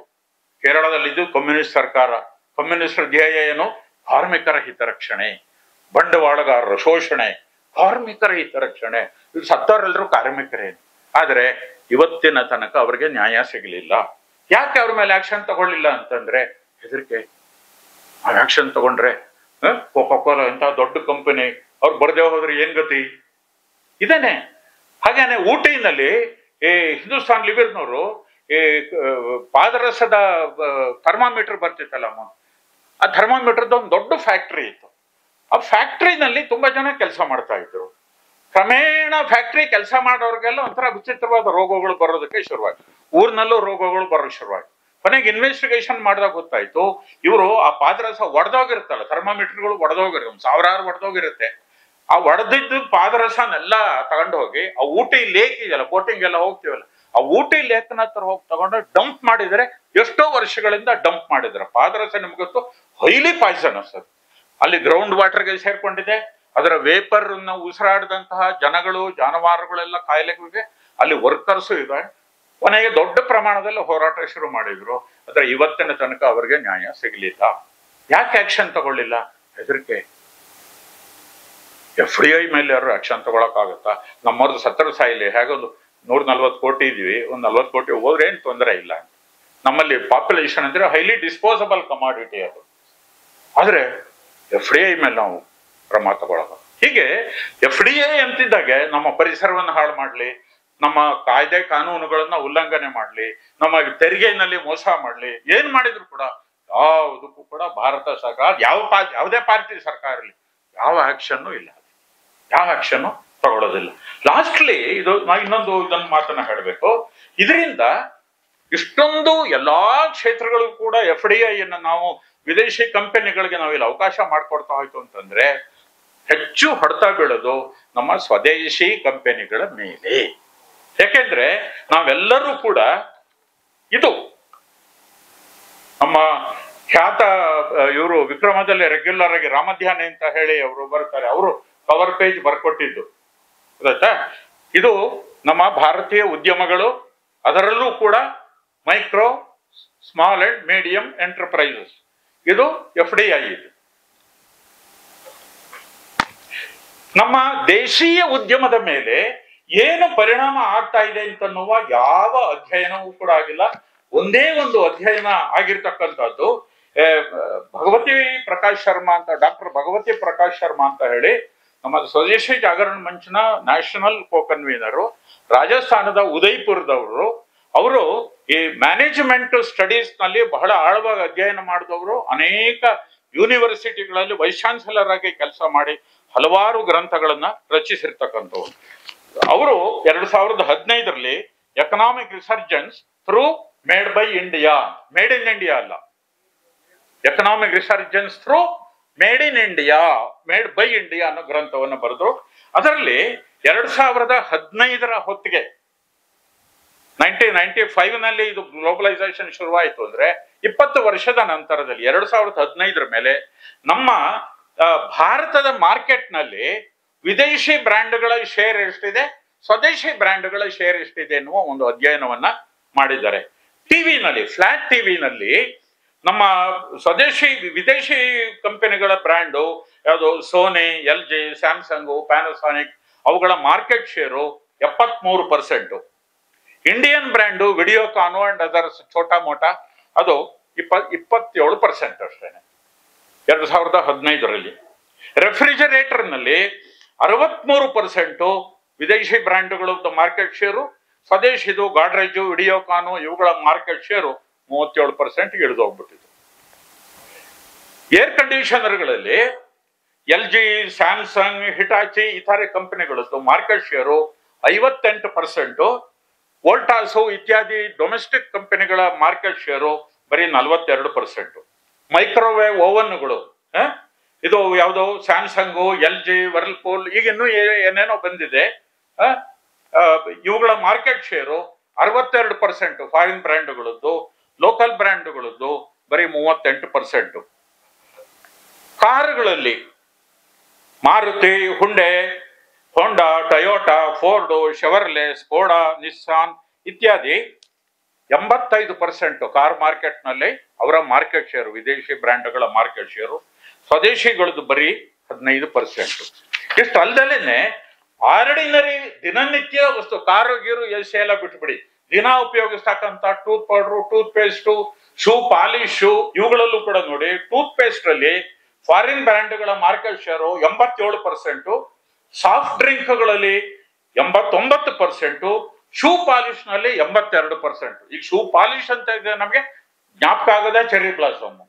ಮೊದಲು ನಮ್ಮಲ್ಲಿ ಬಿಲ್ಲಿ ಅಂತ ಒಂದು ಬರ್ತಾ ಇತ್ತು, ದೊಡ್ಡವ್ರಿಗೆಲ್ಲ ಜ್ಞಾಪಕ ಇರುತ್ತೆ, ಈಗಿನ ಜನರೇಷನ್ ಅವ್ರಿಗೆ ಮರ್ತಾ ಬಿಟ್ಟಿದ್ದಾರೆ, ಅದು ಅಡ್ರೆಸ್ಸೇ ಇಲ್ಲ ಇವಾಗ. ಅಂದ್ರೆ ಬರೀ ಈ 2015ರ ತನಕ ನಾವು ನೋಡ್ತು ಅಂತ ಅಂದ್ರೇನೆ ನಮ್ಮ ವಿದೇಶಿ ಬ್ರ್ಯಾಂಡ್ಗಳೆಲ್ಲ ಮಾರ್ಕೆಟ್ ಶೇರ್ ನ ಕ್ಯಾಪ್ಚರ್ ಮಾಡ್ತಾ ಇವೆ ಇಂಡಿಯಾದಲ್ಲಿ, ಸ್ವದೇಶಿ ಬ್ರ್ಯಾಂಡ್ಗಳೆಲ್ಲ ಕಡಿಮೆ ಹೋಗ್ತವೆ. ಅಂದ್ರೆ ಇದಕ್ಕೆ ಅವ್ರು ಕರೀತಾರೆ there is deindustrialization in India due to FDI ಅಂತ. ವಿದೇಶಿ ಕಂಪನಿಗಳಿಗೆ ಆಹ್ವಾನ ಕೊಡೋದ್ರಿಂದ ಭಾರತ ಕೈಗಾರಿಕೆಯಲ್ಲಿ ಬೆಳೆಯುವ ಬದಲು ಕೈಗಾರಿಕೆಯಲ್ಲಿ ಅದು ಹಿಂದೆ ಹಿಂದೆ ಹೋಗ್ತಾ ಇದೆ. ಹಾಗಾಗಿ ಇವತ್ತು ನಾವು ಹೇಳ್ತೀವಿ ಪ್ರಪಂಚದಲ್ಲಿ ನಾವು 5ನೇ GDP ನಲ್ಲಿ 5ನೇ ಸ್ಥಾನದಲ್ಲಿ ಇದ್ದೀವಿ, ಬ್ಲಾ ಬ್ಲಾ ಬ್ಲಾ ಅಂತೆಲ್ಲ ಹೇಳ್ತೀವಲ್ಲ. ನಾವು ಕೇಳ್ಕೋಬೇಕಂತ ಪ್ರಶ್ನೆ ಅಂತಂದ್ರೆ ಇದರಲ್ಲಿ ಭಾರತೀಯ ಕಂಪನಿಗಳ ಪಾಲು ಎಷ್ಟಿದೆ? ಯಾಕೆಂದ್ರೆ ನಮಗೆ ಸ್ವದೇಶಿ ಜಾಗರಣ ಮಂಚನ ದೃಷ್ಟಿಯಿಂದ ಸ್ವದೇಶಿ ಕಂಪನಿಗಳೇ ನಮ್ಮ ಬ್ರೆಡ್, ಅವುಗಳಿಂದಲೇ ದೇಶ ಉದ್ಧಾರ ಆದ್ರೆ ಆಗಬೇಕು. ವಿದೇಶಿ ಕಂಪನಿಗಳು they are all fair weather friends. ಹವಾಮಾನ ಚೆನ್ನಾಗಿದ್ದಾಗ ಎಲ್ಲರೂ ಓಡ್ ಬರ್ತಾರೆ, ಹವಾಮಾನ ಸ್ವಲ್ಪ ಅಡ್ವರ್ಸ್ ಆಯ್ತು ಅಂತಂದ್ರೆ ಫೇರಿ ಕಿತ್ಕೊಂಡು ಹೊಟ್ಟೋಗ್ಬಿಡ್ತಾರಲ್ಲ, ಅವ್ರು ನೆಚ್ಕೊಳಕ್ ಆಗೋದಿಲ್ಲ. ನಾವು ನೆಚ್ಕೋಬೇಕಾದ್ದು ನಮ್ಮ ಮನೆ ಮಕ್ಕಳನ್ನ, ನಮ್ಮ ಸ್ವದೇಶಿ ಉದ್ಯಮಗಳನ್ನೇ ನಾವು ನೆಚ್ಕೋಬೇಕಾದ್ದು, ಅವರನ್ನೇ ನಾವು ಬೆಳೆಸಬೇಕು. ಕೊನೆಯದಾಗಿ ಒಂದೇ ಒಂದು ಇದನ್ನ ನಿಮ್ಗೆ ಕೊಡ್ತೀನಿ ನೋಡಿ. ಇತ್ತೀಚೆಗೆ ಇಂಡಿಯಾ ಮೊಬೈಲ್ ಫೋನ್ಗಳು, ಅದರಲ್ಲೂ ಕೂಡ ಸ್ಮಾರ್ಟ್ ಫೋನ್ಗಳ ಪ್ರೊಡಕ್ಷನ್ ಮತ್ತು ಎಕ್ಸ್ಪೋರ್ಟ್ ಅಲ್ಲಿ ಗ್ಲೋಬಲ್ ಅಲ್ಲಿ one of the top countries in the world ಅಂತ ಹೇಳಿ ಪ್ರಪಂಚದ ಎಲ್ಲಾ ಕಡೆಗಳಲ್ಲೂ ಕೂಡ ಇವತ್ತು ಟಾಮ್ ಹೊಡಿತಾ ಇದ್ದಾರೆ. ಎಷ್ಟಪ್ಪ ಅಂತಾನೆ ಇಂಡಿಯನ್ ಸೆಲ್ಯುಲಾರ್ ಎಲೆಕ್ಟ್ರಾನಿಕ್ ಅಸೋಸಿಯೇಷನ್ ಅಂತ ಇದೆ, ಅವರ ಇತ್ತೀಚೆಗೆ ಕೊಟ್ಟಿರ್ತಕ್ಕಂಥ ರಿಪೋರ್ಟ್ ಪ್ರಕಾರ 2020-21ರಲ್ಲಿ 22,868 ಕೋಟಿ ರೂಪಾಯಿನಷ್ಟು ಮೊಬೈಲ್ ಫೋನ್ಗಳನ್ನ ಎಕ್ಸ್ಪೋರ್ಟ್ ಮಾಡಿದ್ವಿ. 21, 22ರಲ್ಲಿ ಅದು ಡಬಲ್ ಆಯ್ತು, 45,000 ಕೋಟಿ. 22, 23ರಲ್ಲಿ ಪುನಃ ಡಬಲ್ ಆಯ್ತು, 90,000 ಕೋಟಿ. 23, 24ರಲ್ಲಿ 1,29,00,000 ರೂಪಾಯಿನಷ್ಟು ಎಕ್ಸ್ಪೋರ್ಟ್ ಮಾಡಿದ್ವಿ. 24, 25ರಲ್ಲಿ ಲೇಟೆಸ್ಟ್ 1,50,000 ರೂಪಾಯಿನಷ್ಟು ಎಕ್ಸ್ಪೋರ್ಟ್ ಮಾಡಿದ್ವಿ. ಓಕೆ, ಬಹಳ ಒಳ್ಳೆಯದು. ಈಗ ನಾವು ಕೇಳ್ಕೋಬೇಕಾದ ಪ್ರಶ್ನೆ ಅಂದ್ರೆ, ಇದರಲ್ಲಿ ಭಾರತೀಯ ಕಂಪನಿಗಳು ಎಷ್ಟಿವೆ? ಇದೆಯಾ ಏನಾರು? ನಿಮ್ಗೇನಾದ್ರು 1, 2 ಇದೆ ಅಂತ ಅನ್ಸತ್ತಾ? ಅಥವಾ ನಮ್ ಲೋಕಲ್ ಮಾರ್ಕೆಟ್ ನಲ್ಲಿ ನಾವು ಮೊಬೈಲ್ ಕೊಂಡ್ಕೊಳಕ್ ಹೋಗ್ಬೇಕು ಅಂತಂದ್ರೆ ಇಂಡಿಯನ್ ಕಂಪನಿ ಯಾವ್ದಾದ್ರು ಇದೆಯಾ? ಕಾರ್ಬನ್ ಮತ್ತು ಲವಾಸ ಅಂತ 2 ಇತ್ತು ಮೊದಲು. ಅವು ಕೂಡ ಚೈನಾದಿಂದ ಕಂಪ್ಲೀಟ್ ಆಗಿ ಸ್ಪೇರ್ ಪಾರ್ಟ್ ಗಳನ್ನ ತರಿಸ್ಕೊಂಡು ಇಲ್ಲಿ ಬರೀ ಸ್ಕ್ರೂ ಡ್ರೈವರ್ ಟೆಕ್ನಾಲಜಿ ಇದನ್ನ ಮಾಡಿ ಅದನ್ನ ಇಂಡಿಯನ್ ಮೇಡ್ ಇನ್ ಇಂಡಿಯಾ ಅಂತ ಹೇಳಿ ಮಾಡೋದಕ್ಕೆ ಶುರು ಮಾಡಿದ್ರು. ಅಂದ್ರೆ ನಾವು ಏನು ಗ್ರೋತ್ ಅನ್ನ ಕಾಣಿಸ್ತಾ ಇದೀವಿ ಅವೆಲ್ಲವೂ ಕೂಡ ರಿಫ್ಲೆಕ್ಟೆಡ್ ಗ್ಲೋರಿ. ನಮ್ಮದು ನನ್ನದು ಏನೂ ಇಲ್ಲ ಅದರಲ್ಲಿ. ಸ್ವದೇಶಿ ಬ್ರ್ಯಾಂಡ್ಗಳಿಲ್ಲ, ಸ್ವದೇಶಿ ಕಂಪನಿಗಳು ಮುಳುಗೋಗ್ತಾ ಇದ್ದಾವೆ. ಆದ್ರೆ ನಾವು ವಿದೇಶಿಯರು ಮಾಡ್ತಾ ಇರ್ತಕ್ಕಂಥ ಕೆಲಸವನ್ನ ನಾವು ನಮ್ಮದೇ ಅಂತ ಅನ್ಕೊಂಡು, ಭಾರತ 3ನೇ ಸ್ಥಾನದಲ್ಲಿದೆ, 4ನೇ ಸ್ಥಾನದಲ್ಲಿದೆ ಅಂತ ಹೇಳಿ ಮೀಸೆ ತಿರುವಿದ್ದೆ, ಕಾಲರ್ ಹಾರಿಸಿದ್ದು. ಆದ್ರೆ ಭಾರತೀಯ ಕಂಪನಿಗಳು ನಿಧಾನವಾಗಿ ಟೊಯ್ ಅಂತ ಹೇಳಿ ಕೆಳಗಡೆ ಬಿದ್ದು ಹೋಗ್ತಾ ಇವೆ. ಇದು ಅಭಿವೃದ್ಧಿ ಅಲ್ಲ. ಇದು ದಿಸ್ ಇಸ್ ಡಿ ಇಂಡಸ್ಟ್ರಿಯಲೈಸೇಷನ್. ನಮ್ಮ ಅಪೇಕ್ಷೆ ಅಂದ್ರೆ ಭಾರತೀಯ ಬ್ರ್ಯಾಂಡ್ಗಳು ಭಾರತದಲ್ಲಿ 80% ಮಾರ್ಕೆಟ್ ಶೇರ್ ಅನ್ನ ಪಡ್ಕೋಬೇಕು. ವಿದೇಶಗಳಲ್ಲೂ ಕೂಡ ಒಂದು 30-40% ಇದನ್ನ ಪಡ್ಕೋಬೇಕು. ಅದನ್ನ ನಾವು ಭಾರತದ ಅಭಿವೃದ್ಧಿ ಅಂತ ಕರೀಬಹುದೇ ಹೊರತು ಬರೀ ಆಪಲ್, ಸ್ಯಾಮ್ಸಂಗ್ ಇವರು ಲಕ್ಷಾಂತರ ಕೋಟಿ ರೂಪಾಯಿನಷ್ಟು ಮೊಬೈಲ್ ಎಕ್ಸ್ಪೋರ್ಟ್ ಮಾಡಿಬಿಟ್ರೆ ಅದು ನಮ್ಮ ಗ್ಲೋರಿ ಅಲ್ಲ. ಅದು ಅವ್ರು ಯಾರೋ ಮಾಡಿದ್ದು, ನಾವು ಸುಮ್ಮನೆ ಚಪ್ಪಳೆ ಹೊಡೆಯೋದಷ್ಟೇನೆ. ಇದು ಖಂಡಿತ ಅಭಿವೃದ್ಧಿ ಅಲ್ಲ, ಡಿ ಇಂಡಸ್ಟ್ರಿಯಲೈಸೇಷನ್ ಇದು. ಮತ್ತೆ ನಾವು ಅವರು ಹೇಳ್ತಿದ್ರು ನಮ್ಮ ಬ್ಯಾಲೆನ್ಸ್ ಆಫ್ ಪೇಮೆಂಟ್ಸ್ ಎಕ್ಸ್ಪೋರ್ಟ್ ಜಾಸ್ತಿ ಆಗುತ್ತೆ, ಬ್ಯಾಲೆನ್ಸ್ ಆಫ್ ಪೇಮೆಂಟ್ಸ್ ಕಮ್ಮಿ ಆಗುತ್ತೆ ಗ್ಲೋಬಲೈಸೇಷನ್ಗೆ ಸೇರಿದ್ರೆ ಅಂತ. ಆದ್ರೆ ಇವತ್ತು ನೋಡ್ತು ಅಂತಂದ್ರೆ ನಮ್ಮ ಬ್ಯಾಲೆನ್ಸ್ ಆಫ್ ಪೇಮೆಂಟ್ ಸರ್ಪ್ಲಸ್ ಅನ್ನೋದನ್ನ ನಾವು ಕಾಣ್ಲೇ ಇಲ್ಲ. ಇನ್ನೂ ಕೂಡ ನಾವು ಬ್ಯಾಲೆನ್ಸ್ ಆಫ್ ಟ್ರೇಡ್ ನಿಜವಾಗ್ಲೂ ಇನ್ನೂ ಕಮ್ಮಿ ಎಕ್ಸ್ಪೋರ್ಟ್ ಕ್ವಾಂಟಿಟಿ ಜಾಸ್ತಿ ಆಗ್ತಾ ಇದೆ, ಆದ್ರೆ ಇಂಪೋರ್ಟ್ ಅದಕ್ಕಿಂತ ಜಾಸ್ತಿ ಆಗ್ತಾ ಇದೆ. ಆ ಗ್ಯಾಪ್ ಅನ್ನು ನಾವು ಕಂಪ್ಲೀಟ್ ಮಾಡೋದಕ್ಕೆ ನಮಗೆ ಸಾಧ್ಯವೇ ಆಗಲಿಲ್ಲ. ಹಾಗಾಗಿ ನಮ್ಮ ಕರೆಂಟ್ ಅಕೌಂಟ್ ಡೆಫಿಸಿಟ್ ಜಾಸ್ತಿ ಆಗ್ತಾ ಇದೆ. ಕರೆಂಟ್ ಅಕೌಂಟ್ ಡೆಫಿಸಿಟ್ ಜಾಸ್ತಿ ಆಗೋದ್ರಿಂದ ಡಾಲರ್ ಮೇಲೆ ಪ್ರೆಷರ್ ಬೀಳುತ್ತೆ, ಅದರಿಂದ ನಮ್ಮ ಕರೆನ್ಸಿ ಡಿಪ್ರಿಶಿಯೇಟ್ ಆಗುತ್ತೆ. ನಾವು ಈಗ ಸುಮಾರು 87-88 ರೂಪಾಯಿಗೆ ನಾವು ಇವತ್ತು ಬಂದಿದ್ದೀವಿ. ನಮಗೆ ಸ್ವಾತಂತ್ರ್ಯ ಬಂದಾಗ 3 ರೂಪಾಯಿಗೆ $1 ಇತ್ತು, 88 ರೂಪಾಯಿಗೆ ಬಂದಿದ್ವಿ. ಇದು ಜಾಗತೀಕರಣವ? ಇದು ಅಭಿವೃದ್ಧಿಯ ಸೂಚಕವ? ನಮ್ಮ ಯುವಕರಿಗೆ ಯಾರಿಗೂ ಕೂಡ ಇವತ್ತು ಉದ್ಯೋಗ ಸಿಗ್ತಾ ಇಲ್ಲ. ಇದು ಇಂಡಸ್ಟ್ರಿಯಲೈಸೇಷನ್, ಇದು ಅಭಿವೃದ್ಧಿಯ ಸಂಕೇತವ? ಇದು ಯಾವುದೂ ಅಲ್ಲ. ಅದರಿಂದ ಇವರು ನಮ್ಮ ಭಗವತಿ ಪ್ರಕಾಶ್ ಶರ್ಮಾ ಸರಿಯಾಗಿ ಹೇಳುವ ರೀತಿನಲ್ಲಿ ನಮಗೆ ಮೇಕ್ ಇನ್ ಇಂಡಿಯಾ ಬೇಕಾಗಿಲ್ಲ. ಬರೀ ಇಂಜೂರಿಯಸ್ ಎಕನಾಮಿಕ್ ಪಾಲಿಸಿ, ಅದು ಯಾವುದೇ ಸರ್ಕಾರ ಯಾವುದೇ ಪಕ್ಷ ಮಾಡಿರಲಿ, ಡಸ್ ನಾಟ್ ಮ್ಯಾಟರ್. ಇವತ್ತು ನೋಡಿ, ಯಾವ್ದು ನೋಡಿದ್ರು ಕೂಡ make in India, made in India ಅಂತ ಹಾಕ್ತಾರೆ. ಮೇಡ್ ಇನ್ ಇಂಡಿಯಾ ಅಂದ್ರೇನು? ಭಾರತೀಯ ಕಂಪನಿ ತಯಾರು ಮಾಡಿದೆ ಅಂತ ಅರ್ಥವಾ, ಅಥವಾ ಯಾರ್ಯಾರೋ ಬಂದು ಇಲ್ಲಿ ತಯಾರು ಮಾಡಿದ್ದಕ್ಕೆ ಅದಕ್ಕೆ ಮೇಡ್ ಇನ್ ಇಂಡಿಯಾ ಅಂತ ಹಾಕ್ತಾರ? ನಮಗೆ ಗೊತ್ತೇ ಆಗೋದಿಲ್ಲ. ಮತ್ತೆ ಇದು ಏನು ನಮ್ಮ ಮಾರ್ಕೆಟ್ ಶೇರ್ ಎಷ್ಟಿದೆ ಅಂತ ಅನ್ನುವ ಸ್ಟಡಿ 2015ರಲ್ಲಿ ಭಗವತಿ ಪ್ರಕಾಶ್ ಶರ್ಮಾ ಮಾಡಿದ್ ಬಿಡ್ತು ಅಂದ್ರೆ ಈಗ ಇನ್ನು 10 ವರ್ಷ ಆಗಿದೆ. ಈ ರೀತಿಯ ಇನ್ನೊಂದು ಸ್ಟಡಿ ಆಗಿಲ್ಲ. ನಮ್ಮ ಟ್ರೇಡ್ ಬಾಡೀಸು ಅಥವಾ ಭಾರತ ಸರ್ಕಾರ ಅಥವಾ ಮ್ಯಾನೇಜ್ಮೆಂಟ್ ಇನ್ಸ್ಟಿಟ್ಯೂಷನ್ಸ್ 2025ರಲ್ಲಿ ಇನ್ನೊಂದು ಈ ರೀತಿ ಸ್ಟಡಿ ಮಾಡ್ತು ಅಂದ್ರೆ ನಮ್ಮ ಹಣೆ ಬರ ಏನು ಅಂತ ಅನ್ನೋದು ಬಹಳ ಸ್ಪಷ್ಟವಾಗಿ ನಮಗೆ ಗೊತ್ತಾಗತ್ತೆ. ಸೊ ಆ ದೃಷ್ಟಿಯಿಂದ ಈ ವಿದೇಶಿ ಅವರು ಹೇಳ್ತಕ್ಕಂಥದ್ದು ಮೇಕ್ ಇನ್ ಇಂಡಿಯಾ ಅಂತಂದ್ರೆ ಯಾರು ಬೇಕಾದ್ರೂ ಇಂಡಿಯಾದಲ್ಲಿ ಮಾಡ್ತು ಅಂದ್ರೆ ಅದು ಮೇಕ್ ಇನ್ ಇಂಡಿಯಾ ಆಗತ್ತೆ. ಅದು ಭಾರತಕ್ಕೆ ಅದರಿಂದ ಏನು ಪ್ರಯೋಜನ ಆಗೋದಿಲ್ಲ. ಬರೀ ಸ್ಕ್ರೂ ಡ್ರೈವರ್ ಟೆಕ್ನಾಲಜಿ ಟ್ರಾನ್ಸ್ಫರ್ ನಮಗೆ ಆಗೋದಿಲ್ಲ. ಆದ್ರಿಂದ ಭಾರತ ಉದ್ಧಾರವಾಗಬೇಕಾದ್ರೆ ಮೇಡ್ ಬೈ ಇಂಡಿಯಾ ಆಗ್ಬೇಕು. ಭಾರತೀಯರು, ಭಾರತೀಯ ಕಂಪನಿಗಳಲ್ಲಿ ಭಾರತೀಯ ಬಂಡವಾಳದ ಸಹಾಯದಿಂದ, ಭಾರತೀಯ ಟೆಕ್ನಾಲಜಿ ಕಾರಣದಿಂದಾಗಿ ನಾವು ಬ್ರ್ಯಾಂಡ್ಗಳನ್ನ ಬಿಲ್ಡಪ್ ಮಾಡಬೇಕು. ನಮ್ಮಲ್ಲಿ ಅದು 80% ಮಾರ್ಕೆಟ್ ಶೇರ್ ನ ಹೊಂದಬೇಕು. ಹಾಗಾಗಿ make in India is very injurious to the economy. Made by India is what is needed. ನಮಗೆ ಬೇಕಾಗದು ಮೇಡ್ ಬೈ ಇಂಡಿಯಾ, ನಾವು ಮಾಡಿದೀವಿ ಅಂತಕ್ಕಂಥದ್ದು ಆಗ್ಬೇಕೇ ಹೊರತು ಯಾರೋ ಬಂದು ನಮ್ಮ ಮನೇಲಿ ಅಡುಗೆ ಮಾಡಿದ್ರು ಅಂತಂದ್ರೆ ಅದು ನಮ್ಗೆ ಅದರಿಂದ ಏನು ಇದು ಸಿಗೋದಿಲ್ಲ.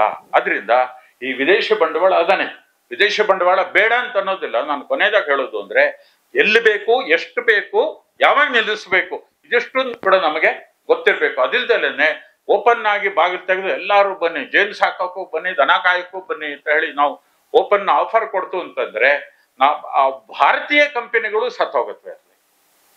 ನಾವು ಬದುಕಿಸ್ಕೋಬೇಕು ಅದು ಭಾರತೀಯ ಕಂಪನಿಗಳನ್ನ, ವಿದೇಶಿ ಕಂಪನಿಗಳನ್ನಲ್ಲ. ಆದ್ರಿಂದ ಈ ಒಂದು ಚಿಂತನೆ ನಮ್ಮಲ್ಲಿ ಎಲ್ರಿಗೂ ಕೂಡ ಬರಬೇಕು.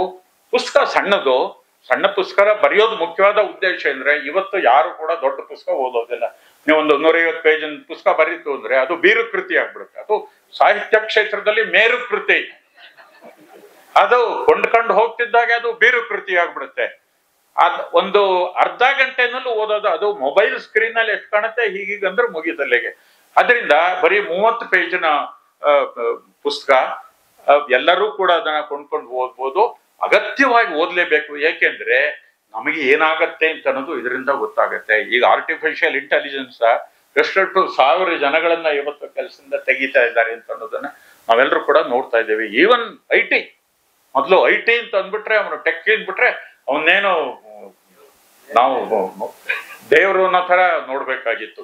ಇವತ್ತು ಪಾಪರ್ ಚೀಟಿಗಳಾಗಿ ಹೋಗ್ಬಿಟ್ಟಿದ್ದಾರೆ ITಗಳು. ಆ ಸ್ಥಿತಿ ಬಂದಿದೆ. ಅಲ್ಲಿ ಉದ್ಯೋಗ ಇಲ್ಲ. ಆದ್ರೆ GDP ಮಾತ್ರ ಭಾರತ ಈಗ 5ನೇ ಸ್ಥಾನದಲ್ಲಿದೆ, ನಾವು 3ನೇ ಸ್ಥಾನಕ್ಕೆ ಹೋಗ್ತೀವಿ. ಏನ್ ನೆಕ್ಬೇಕು ನಾವು? ಜಾಬ್ಲೆಸ್ ಗ್ರೋತ್ ಇಸ್ ಜಾಯ್ಲೆಸ್ ಗ್ರೋತ್ ಅಂತ ಹೇಳ್ತಾರೆ. ನಮ್ಮಂತ ಜನಭರಿತ ದೇಶದಲ್ಲಿ 35% ಬರೀ 30 ವರ್ಷದ ಒಳಗಡೆ ಇರ್ತಕ್ಕಂಥ ಯುವ ಜನತೆ ಇರ್ತಕ್ಕಂಥ ದೇಶದಲ್ಲಿ ಉದ್ಯೋಗ ಸೃಷ್ಟಿಯಾಗುವುದೇ ಅಭಿವೃದ್ಧಿ. GDP ಜಾಸ್ತಿ ಆಗೋದು ಅಭಿವೃದ್ಧಿ ಅಲ್ಲ. ಮೊನ್ನೆ ಅನಂತ ನಾಗೇಶ್ವರನ್ನು ಒಂದು ಮಾತು ಹೇಳಿದ್ರು, ಹೇಳಿ ನಾನು ಮುಗಿಸ್ತೀನಿ. ಅವ್ರು ಹೇಳಿದ್ರು, ನಾನು ಇತ್ತೀಚೆಗೆ ಒಂದು ಲೇಖನ ಕೂಡ ಅದು ಬರೆದಿದ್ದೆ, ಲಾಭ ಜಗಿತ ಸಂಬಳ ಕುಸಿತ ಅಂತ ಹೇಳಿ. 2015ರಿಂದ 2020 ತನಕ ಸಂಬಳ ಜಾಸ್ತಿ ಆಗಿರ್ತಕ್ಕಂಥದ್ದು ಬರೀ 4%. ಇದೇನು ಇನ್ಶೂರೆನ್ಸು, ಫೈನಾನ್ಷಿಯಲ್ ಟೆಕ್ನಾಲಜಿ, ಆಮೇಲೆ ಕಮ್ಯುನಿಕೇಶನ್, ಆಮೇಲೆ ರಿಟೈಲ್ ಟ್ರೇಡು, ಎಲ್ಲಾ ಆರ್ಗನೈಸ್ ಸೆಕ್ಟರ್ ಇಂದ ಸರ್ವಿಸ್ ಸೆಕ್ಟರ್ 4%. 4% ಅಲ್ಲಿ ನೀವು ಇನ್ಫ್ಲೇಷನ್ ತೆಗಿತು ಅಂದ್ರೆ 5-6% ಇತ್ತು. ಅವಾಗ ಇನ್ಫ್ಲೇಷನ್ ತೆಗಿತು ಅಂದ್ರೆ ಎಲ್ಲರೂ ಕೂಡ ನೆಗೆಟಿವ್ ಗ್ರೋತ್. ಅವರ ಇನ್ಕಮ್ಮೇ ಇಲ್ಲ, ಡಿಸ್ಪೋಸಬಲ್ ಇನ್ಕಮ್ಮೇ ಅವ್ರ ಕೈನಲ್ಲಿ ಇಲ್ಲ. ಹಾಗಾಗಿ ಮೊನ್ನೆ ಬಜೆಟ್ ನಲ್ಲಿ 12 ಲಕ್ಷ ರೂಪಾಯಿ ತನಕ ನಮ್ಗೆ ಟ್ಯಾಕ್ಸ್ ಇಲ್ಲ ಅಂತ ಮಾಡಿದ್ದು ಈ ಪ್ರೆಷರ್ನಿಂದಾಗಿ.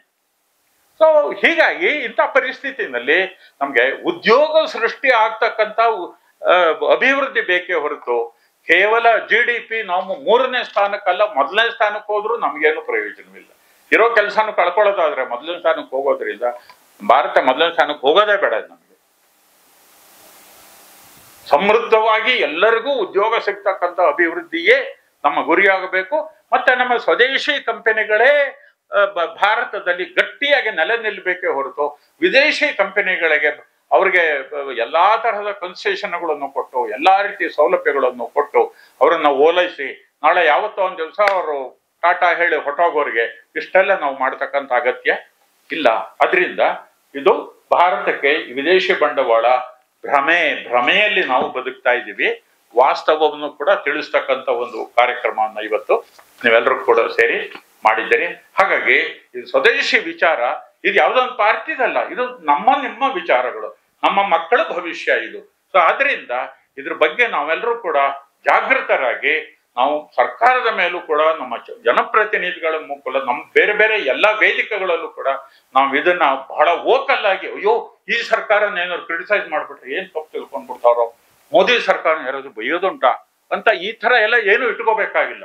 ಯಾಕೆಂದ್ರೆ ಇದು ನಮ್ಮ ಭವಿಷ್ಯ, ನಮ್ಮ ಮಕ್ಕಳ ಭವಿಷ್ಯವನ್ನ ನಾವು ಸೆಕ್ಯೂರ್ ಮಾಡ್ಕೋಬೇಕೇ ಹೊರತು ಅದು ಯಾವುದೋ ಒಂದು ಪೊಲಿಟಿಕಲ್ ಪಾರ್ಟಿ ಯಾವುದೋ ಒಬ್ಬ ಲೀಡರ್ ಇದು ಮಾಡ್ತಕ್ಕಂಥದ್ದು ಅಲ್ಲ. ಆ ದೃಷ್ಟಿಯಿಂದ ನಾವೆಲ್ಲರೂ ಕೂಡ ಈ ವಿಚಾರಗಳನ್ನ ತಿಳ್ಕೊಂಡು ಇದನ್ನ ಇನ್ನೂ 10 ಜನಗಳಿಗೆ ಹರಡಿಸುವ ಮೂಲಕ ಒಂದು ಚಳುವಳಿಯನ್ನ ಅಥವಾ ಒಂದು ಮೂವ್ಮೆಂಟ್ ಅನ್ನ ನಾವು ಸೃಷ್ಟಿ ಮಾಡ್ಬೇಕು ಅಂತ ಹೇಳಿ ನಿಮ್ಮಲ್ಲಿ ಕೇಳಿಕೊಂಡು ನಮ್ಮ ಮಾತು ಮುಗಿಸ್ತೀನಿ. ನಮಸ್ಕಾರ.